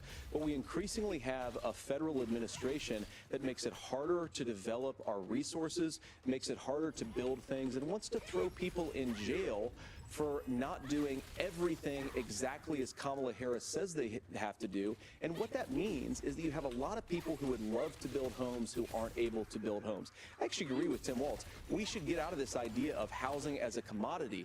But the thing that has most turned housing into a commodity is giving it away to millions upon millions of people who have no legal right to be here. What are the federal regulations? I deal with this as a governor. You can very quickly reply. I'm sorry. I get this as a governor, and I don't necessarily disagree with that, that in some cases, many of those are local, many of them are state. I don't know which ones are federal, but I think whenever we talk regulations, people think they can get rid of them. I think you want to be able to get out of your house in a fire. I think you want to make sure that it's fireproof and those types of things. So which are the regulations? Because the vice president's not responsible for those. Congress writes those. Governor, thank you. Gentlemen, we have a lot to get to. You're passionate about the housing crisis, I can tell. But Nora? Thank you. One of the top problems facing Americans is the high cost of health care. Senator Vance, at the last presidential debate, former President Trump was asked about replacing the Affordable Care Act. In response, he said, "I have concepts of a plan." Since then, Senator, you've talked about changing how chronically ill Americans get health insurance. Can you explain how that would work? And can you guarantee that Americans with pre-existing conditions won't pay more? I'll give you 2 minutes. Well, of course, we're going to cover Americans with pre-existing conditions. In fact, a lot of my family members have gotten health care. I believe, members of my family actually got private health insurance, at least for the first time, switched off of Medicaid onto private insurance for the first time under Donald Trump's leadership. And I think that, a lot of people have criticized this concepts of a plan remark. It's very simple common sense. I think as Tim Walz knows from 12 years in Congress, you're not going to propose a 900-page bill standing on a debate stage. It would bore everybody to tears, and it wouldn't actually mean anything because part of this is the give and take of bipartisan negotiation. Now, when Donald Trump was actually president, and again, he has a record to be proud of, prescription drugs fell in 2018 for the first time in a very long time. Under Kamala Harris's leadership, prescription drugs are up about 7%. Under Donald Trump's entire 4 years, they were up about 1.5%. He introduced pricing transparency. Think about healthcare. You go into a hospital, you try to buy something, and nobody knows what it actually costs. That price transparency will actually give American consumers a little bit more choice and will also drive down costs. He's immune? Oh, it's because of these guys. The reinsurance regulations is what I was talking about. Look, Donald Trump has said that if we allow states to experiment a little bit on how to cover both the chronically ill but the non-chronically ill, it's not just a plan. He actually implemented some of these regulations when he was president of the United States. And I think you can make a really good argument that it salvaged Obamacare, which was doing disastrously until Donald Trump came along. I think it's an important point about President Trump. Of course, you don't have to agree with everything that President Trump has ever said or ever done, but when Obamacare was crushing under the weight of its own regulatory burden and health care costs, Donald Trump could have destroyed the program. Instead, He worked in a bipartisan way to ensure that Americans had access to affordable care. It's not perfect, of course, and there's so much more that we can do, but I think that Donald Trump has earned the right to put in place some better health care policies. He's earned it because he did it successfully the first time. Governor? All right, here's where being an old guy gives you some history. I was there at the creation of the ACA. And the reason it was so important is I come from a major healthcare state, home of the Mayo Clinic, home to Medical Alley, 3M, Medtronic, all of those. We understand healthcare. It's why we're ranked first on affordability and accessibility and quality of healthcare. And so what I know is under Kamala Harris, more people are covered than they have before. And those of you listening, this is critical to you. Now, Donald Trump all of a sudden wants to. Go back and remember this. He ran on the first thing he was going to do on day one was to repeal Obamacare. On day one, he tried to sign an executive order to repeal the ACA. He signed on to a lawsuit to repeal the ACA, but lost at the Supreme Court. And he would have repealed the ACA had it not been for the courage of John McCain to save that bill. Now, fast forward, what that means to you is you lose your pre-existing conditions. If you're sitting at home and you got asthma, too bad. If you're a woman, probably not. Broke your foot during football, might kick you out. Your kids get kicked out when they're 26. Kamala Harris negotiated drug prices for the first time with Medicare. We have 10 drugs that will come online, the most common ones that'll be there. But look, this issue, and when Donald Trump said, I've got a concept of a plan, it cracked me up as a fourth grade teacher because my kids would have never given me that. But what Senator Vance just explained might be worse than a concept, because what he explained is pre-Obamacare. And I'll make this as simple as possible because I have done this for a long time. What they're saying is, if you're healthy, why should you be paying more? So what they're going to do is let insurance companies pick who they insure, because guess what happens? You pay your premium, it's not much. They figure they're not going to have to pay out to you. But those of you a little older, gray, got cancer, you're going to get kicked out of it. That's why the system didn't work. Kamala Harris will protect and enhance the ACA. Governor, thank you. Senator, you have not yet explained how you would protect people with pre-existing conditions or laid not out that necessarily. plan. Well, look, we currently have laws and regulations in What's that? place right now that protect people with pre-existing conditions. We want to keep Let those you finish. regulations in place, but we also want to make the health insurance marketplace. Yeah, we did it. function I a almost little bit fucking better. died. Now, what Governor Walz just Like said several is times. actually not true. A lot of what happened and the reason that Obamacare was crushing under its own weight is that a lot of young and healthy people were leaving the exchanges.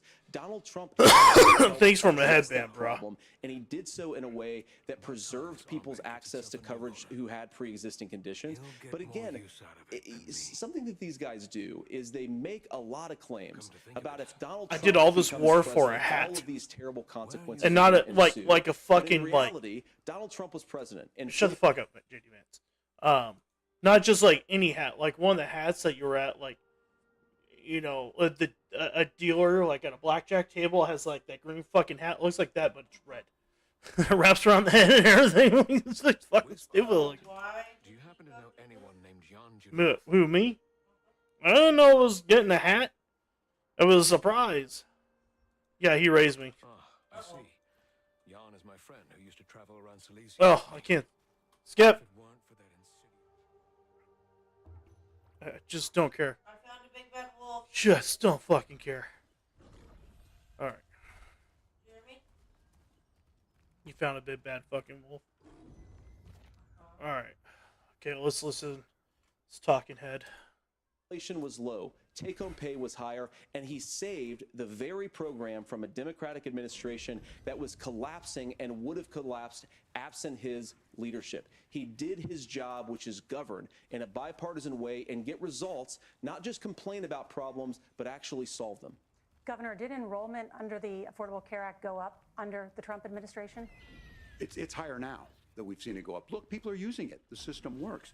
And the question about this of young people or whatever, that's the individual mandate piece of this. And No, Republicans medicinal nail mushrooms, saying, not well, magic Americans should be mushrooms. free to do this. Well, then So what you happens think the is individual mandate's a good idea? you shrink. I think the idea of making sure the risk pool is broad enough to cover everyone, that's the only way insurance works. When it doesn't, it collapses. You are asking pre-ACA where we get people out. Look, people know that they need to be on health care. People expect it to be there. And when we are able to make it, and we are making it this way, when we incentivize people to be in the market, when we help people who might not be able to afford it get there, and we make sure then when you get sick and old, it's there for you. Because I heard people say, well, I don't want to buy into Medicare or whatever. Good luck buying health care once you get past 70. So look, the ACA works. We can continue to do better. Kamala Harris did that. The way she made everything better was negotiating those 10 drugs on Medicare for the first time in American history. Thank you. Margaret? Can I address that? I apologize. We're out of Go time. ahead, We have a Laura. number of subjects to discuss. Margaret? Let's talk about families in America. There is a child care crisis in this country, and the United States is one of the very few developed countries in the world without a national paid leave program for new parents. Governor Walz, you've said that if Democrats win both the White House and Congress, this is a day one priority for you. How long should employers be required to pay workers while they are home taking care of their newborns? You have 2 minutes. Yeah, well, that's negotiable, and that's what Congress worked. But here's what the deal So is. here's a good non-answer. Americans sitting out there right now, you may work for a big company. Look, we're home in Minnesota to some of the largest Fortune 500 companies. Kamala Harris knows that in California. Those companies provide paid family medical leave. One is, I think they're moral and they think it's a good thing, but it also keeps their employees healthy. We in Minnesota passed a paid family medical leave. You have a child, and I had to go back to work 5 days after my kids were born.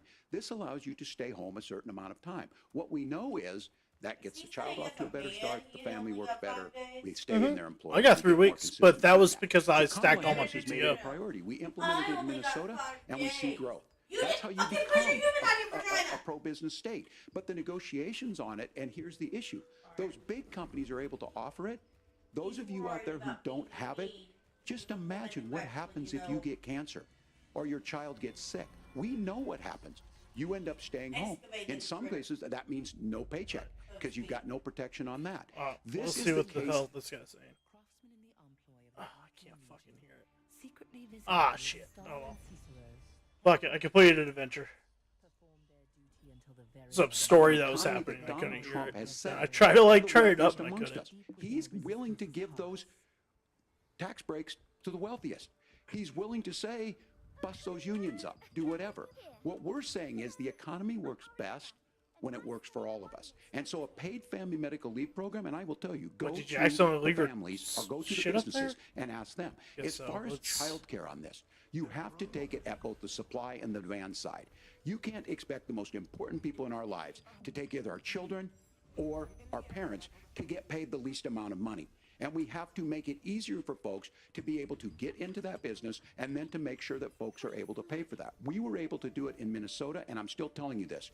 We were listed as the best state. We're still in crisis on this. A federal program of paid family medical leave and help with this will enhance our workforce, enhance our families, and make it easier to have the children that you want.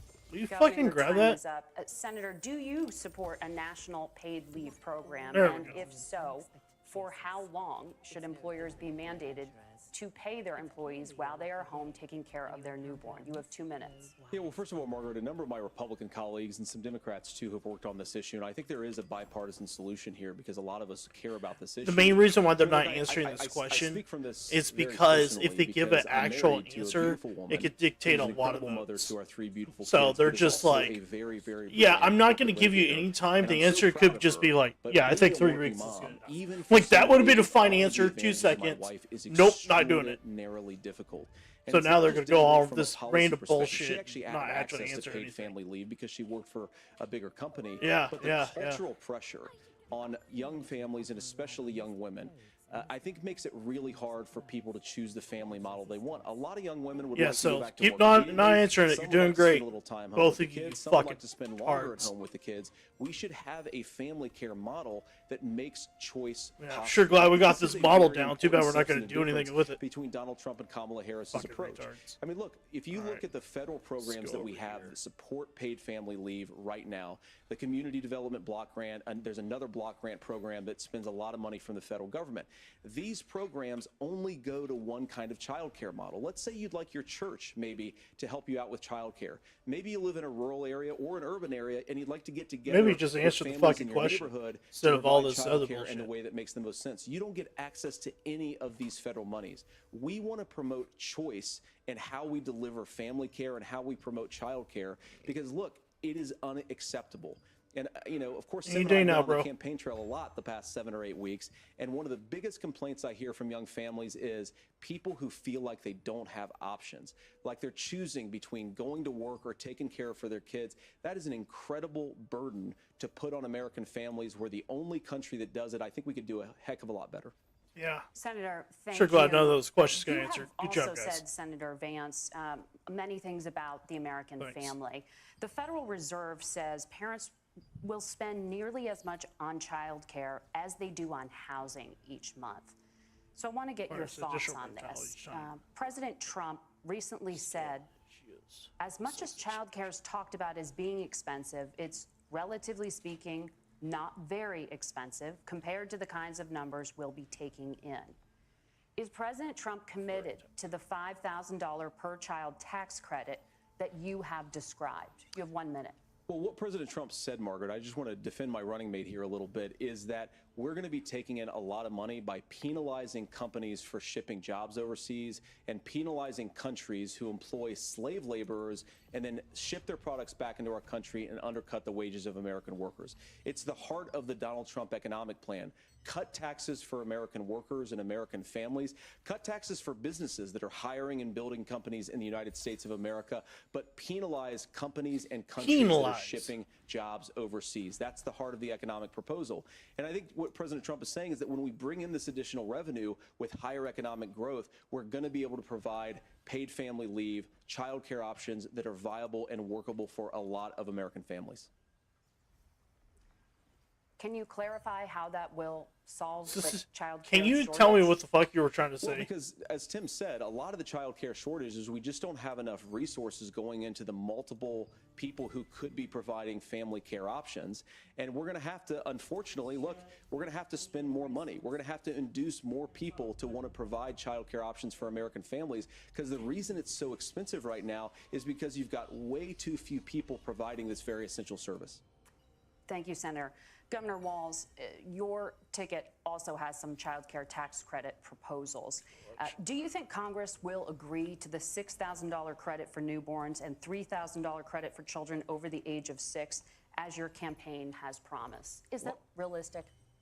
Well, if these members of Congress are listening to anybody, I can tell you, and this is the biggest issue. Everybody listening tonight knows. I mean, I'm sure they were shocked to hear it's not that expensive. And let's be clear, whether it's $5,000 or $6,000, that pays you about 3 or 4 months. Let's be clear of where we're at on this. It's because we got out of an imbalance on this. We thought we were going to get by not paying people. I don't think Senator Vance and I are that far apart. I'm not opposed to what he's talking about on options. We've done scholarships types of things. I think we need to be open to making the case. But the issue here is, the question you asked is, you're not going to pay for it with these tariffs. That's just adding another $4,000 on the family and taking less. So not only do they not get the money to pay for that, they're $4,000 in the hole. That's Wharton School. That's his alma mater. And so I think the issue here is, those members of Congress, I can't believe they're not. When I go to businesses, sure, they'll talk about taxes sometime, but they will lead with childcare and they will lead with housing, because we know the problem is, especially in a state like Minnesota, we need more workers because our economy's growing, but we need the workforce. Governor, thank you. We need to move on. Nora? Let's talk about the state of democracy, the top issue for Americans after the economy and inflation. After the 2020 election, President Trump's campaign and others filed 62 lawsuits contesting the results. Judges, including those appointed by President Trump and other Republican presidents, looked at the evidence and said there was no widespread fraud. The governors of every state in the nation, Republicans and Democrats, certified the 2020 election results and sent a legal slate of electors to Congress for January 6th. Senator Vance, you have said you would not have certified the last presidential election and would have asked the states to submit alternative electors. That has been called unconstitutional and illegal. Would you again seek to challenge this year's election results, even if every governor certifies the results? I'll give you 2 minutes.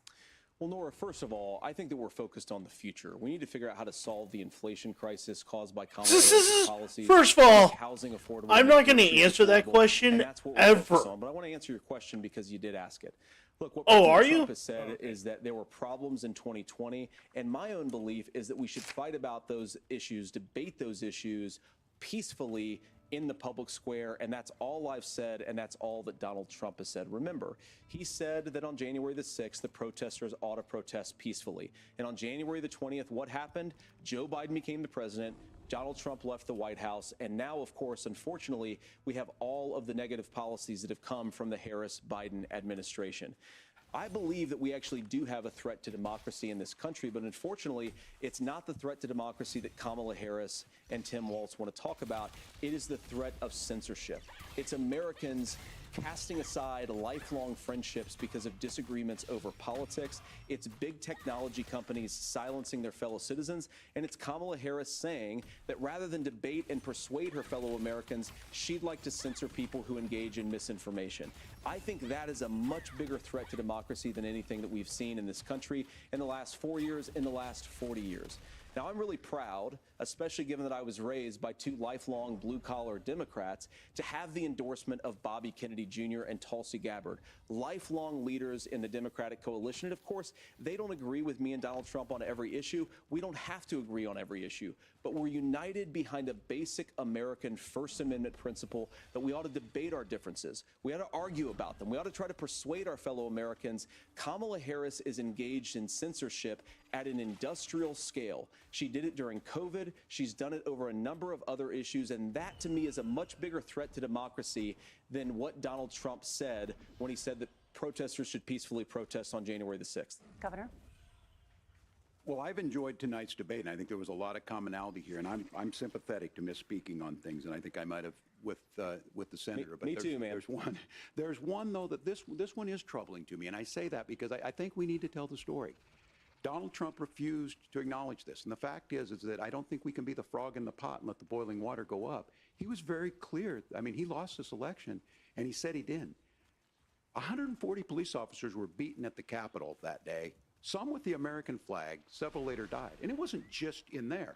In Minnesota, a group gathered on the state capitol grounds in St. Paul and said, we're marching to the governor's residence and there may be casualties.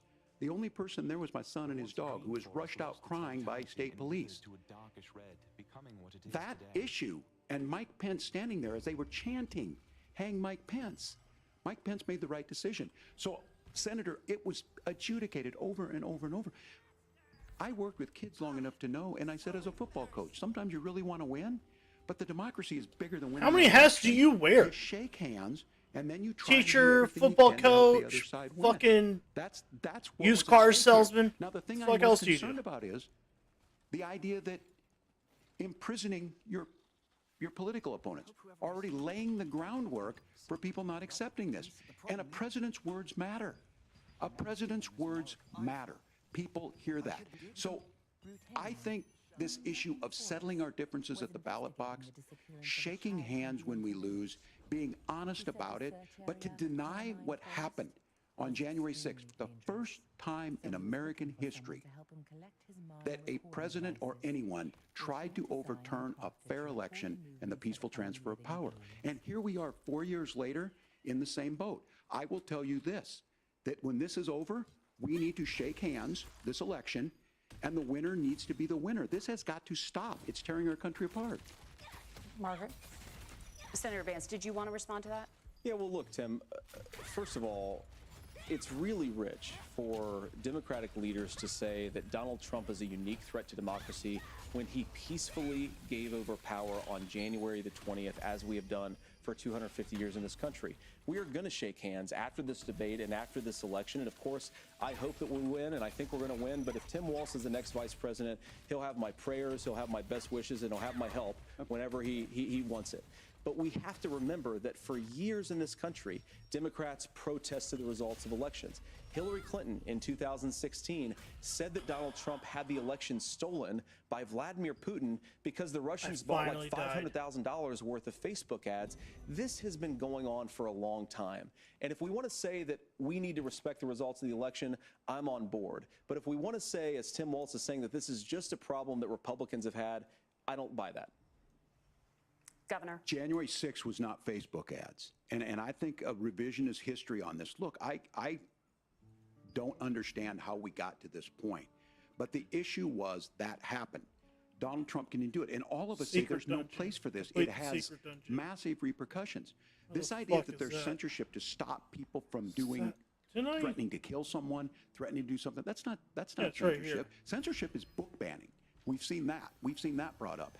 I just think for everyone tonight, and I'm going to thank Senator Vance, I think this is the conversation they want to hear. And I think there's a lot of agreement, but this is one that we are miles apart on. This was a threat to our democracy in a way that we had not seen. And it manifested itself because of Donald Trump's inability to say. He is still saying he didn't lose the election. I would just ask that. Did he lose the 2020 election? Tim, I'm focused on the future. Did Kamala Harris censor Americans from speaking their mind in the wake of the 2020 COVID situation? I'm right back. All I'm going to say is that I'm not going to answer any of your fucking questions.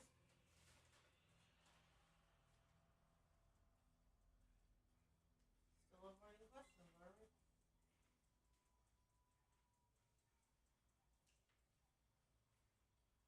Both these guys are a fucking joke in their own right.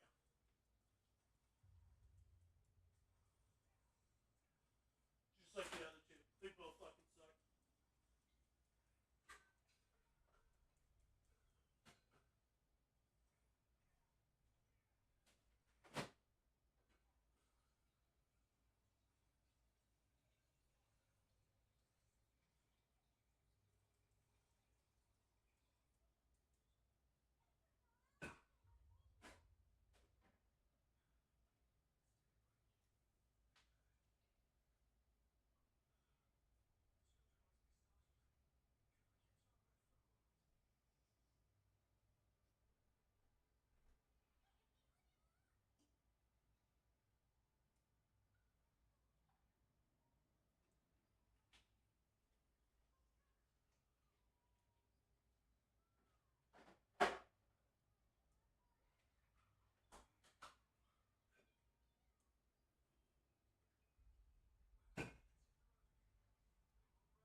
Just notice that you got dressed.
be right back. I'll continue this fucking show in a second. Take shit. I have to get in bed soon.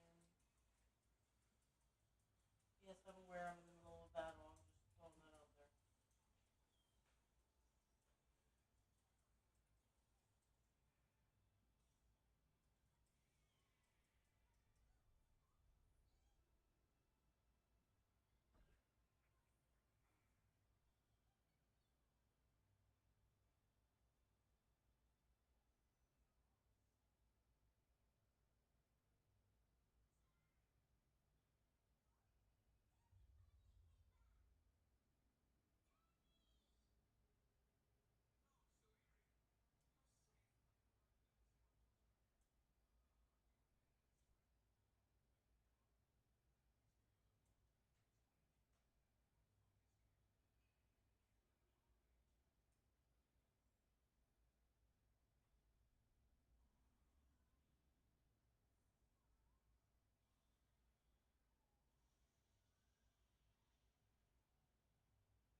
I couldn't fall asleep because my bladder was killing me.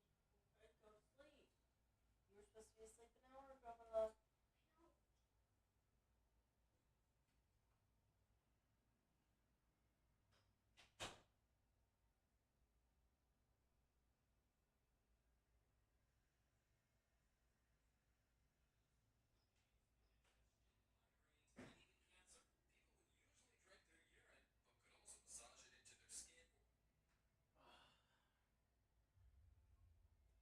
Alright, I'm back. Alright, let's finish listening to this bullshit. That is a damning non-answer. It's a damning non-answer. Everything you said was a damning non-answer. Obviously, Donald Trump. None of you guys know how to talk. In 2020, we've talked about it. I'm happy to talk about it further. But you guys attack us for not believing in democracy. The most sacred right under the United States democracy is the First Amendment. You yourself have said there's no First Amendment right to misinformation. Kamala Harris wants to use the power of government and big tech to silence people from speaking their minds. That is a threat to democracy that will long outlive this present political moment. I would like Democrats and Republicans to both reject censorship. Let's persuade one another. Let's argue about ideas, and then let's come together afterwards. You can't yell fire in a crowded theater. That's the test. That's the Supreme Court test. Tim, fire in a crowded theater. You guys wanted to kick people off of Facebook for saying that toddlers shouldn't Senator, wear the masks. governor does That's have not the floor. Fire in a crowded theater. That is criticizing the policies of the government, which is the right of every American. Senator, the governor does have the floor for 1 minute to Please. respond to you. Yeah.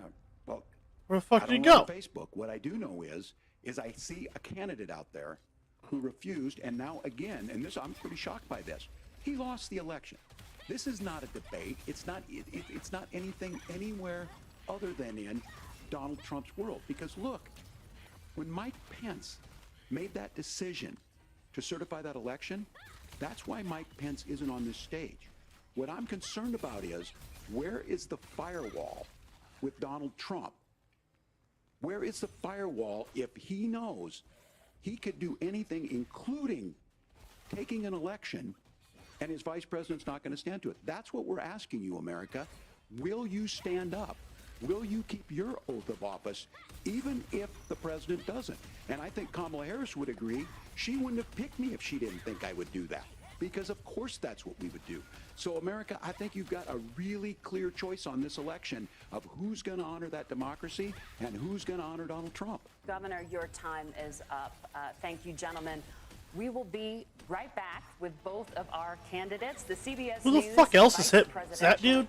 Debate continues. I'm gonna die again. I can't be here yet. 2 a level or just by myself 1.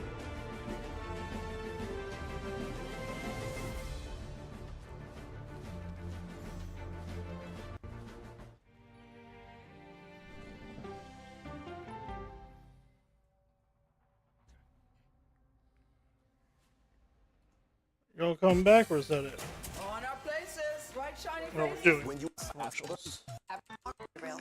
Fuck your commercials. And you can like some 1%.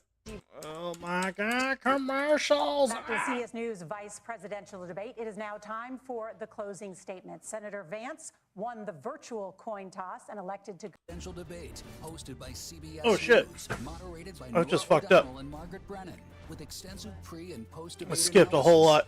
Stream Tuesday. Or is it right here? goes from 5 to this then that we've seen for hours. Physical evidence Have to be Ripping Zap. state.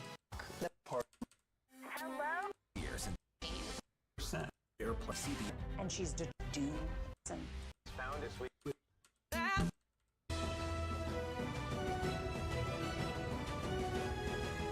I accidentally hit 0. Welcome back to the CBS News Vice Presidential Debate. It is now time for the closing statement. Senator Vance won the virtual coin toss and Okay. elected to go last. So, Governor Walz, you are first. You have 2 minutes. Well, thank you, Senator Vance. Thank you to CBS News. And most importantly, thank you to all of you. If you're still up and the folks who miss Dancing with Our Stars, I appreciate it. But look, the support of democracy matters. I'm giving up Dancing with the Stars with this I'm as bullshit! surprised as anybody of this coalition that Kamala Harris has built. From Bernie Sanders to Dick Cheney to Taylor Swift, and a whole bunch of folks in between there. And they don't all agree on everything, but they are truly optimistic people. They believe in a positive future of this country and one where our politics can be better than it is. And I have to tell you, that better than it is the sense of optimism that there can be an opportunity economy that works for everyone, not just to get by, but to get ahead. And the idea that freedom really means something. Not the freedom of government to be in your bedroom or exam room, but the freedom for you to make choices about yourself. Now, look, we all know who Donald Trump is. He's told us, and as Maya Angelou said, believe him when he told you that. His first inaugural address talked about American carnage.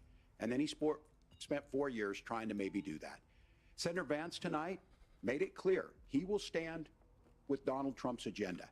He will continue to push down that road. Excuse me.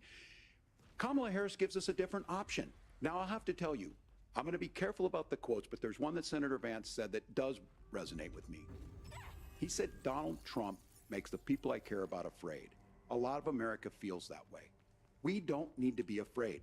Franklin Roosevelt was right. All we have to fear is fear itself. Kamala Harris is bringing us a new way forward. She's bringing us a politics of joy. She's bringing real solutions for the middle class, and she's centering you at the heart of that. All the while asking everyone, join this movement, make your voices heard. Let's look for a new day where everybody gets that opportunity and everybody gets a chance to thrive. I humbly ask for your vote on November 5th for Kamala Harris. Governor Walz, thank you. Senator Vance, your closing statement.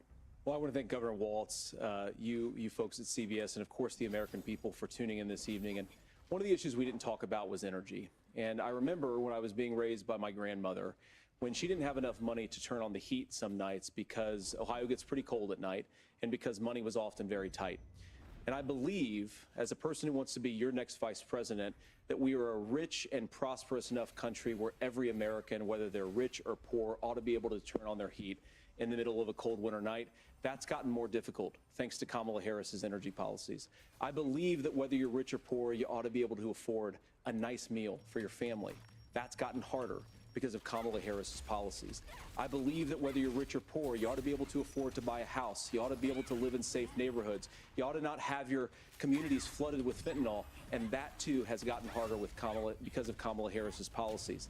Now, I've been in politics long enough to do what Kamala Harris does when she stands before the American people and says that on day one, she's going to work on all these challenges I just listed. She's been the vice president for 3.5 years. Day one was 1,400 days ago, and her policies have made these problems worse. Now, I believe that we have the most beautiful country in the world. I meet people on the campaign trail who can't afford food, but have the grace and generosity to ask me how I'm doing and to tell me they're praying for my family. What that has taught me is that we have the greatest country, the most beautiful country, the most incredible people anywhere in the world. But they're not going to be able to achieve their full dreams with the broken leadership that we have in Washington. They're not going to be able to live their American dream if we do the same thing that we've been doing for the last 3.5 years. We need change. We need a new direction. We need a president who has already done this once before and did it well. Please vote for Donald Trump. And whether you vote for me or vote for Tim Walz, I just want to say I'm so proud to be doing this, and I'm rooting for you. God bless you, and good night. Senator Vance. We never talked about Ukraine. And thank That you actually both for kind of upsets me. participating in the only vice presidential debate of this election cycle. I'm Margaret Brennan. And I'm Nora O'Donnell. And a reminder, there are just 35 days until Election Day. Please get out and vote. And for all of us here at CBS News, thank you and good night.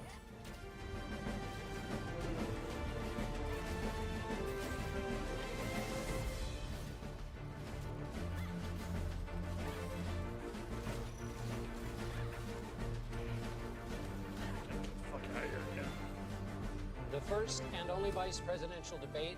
This election is now complete. It was a cordial debate of the kind that people mostly say they want. You notice here the two candidates lingering on the stage.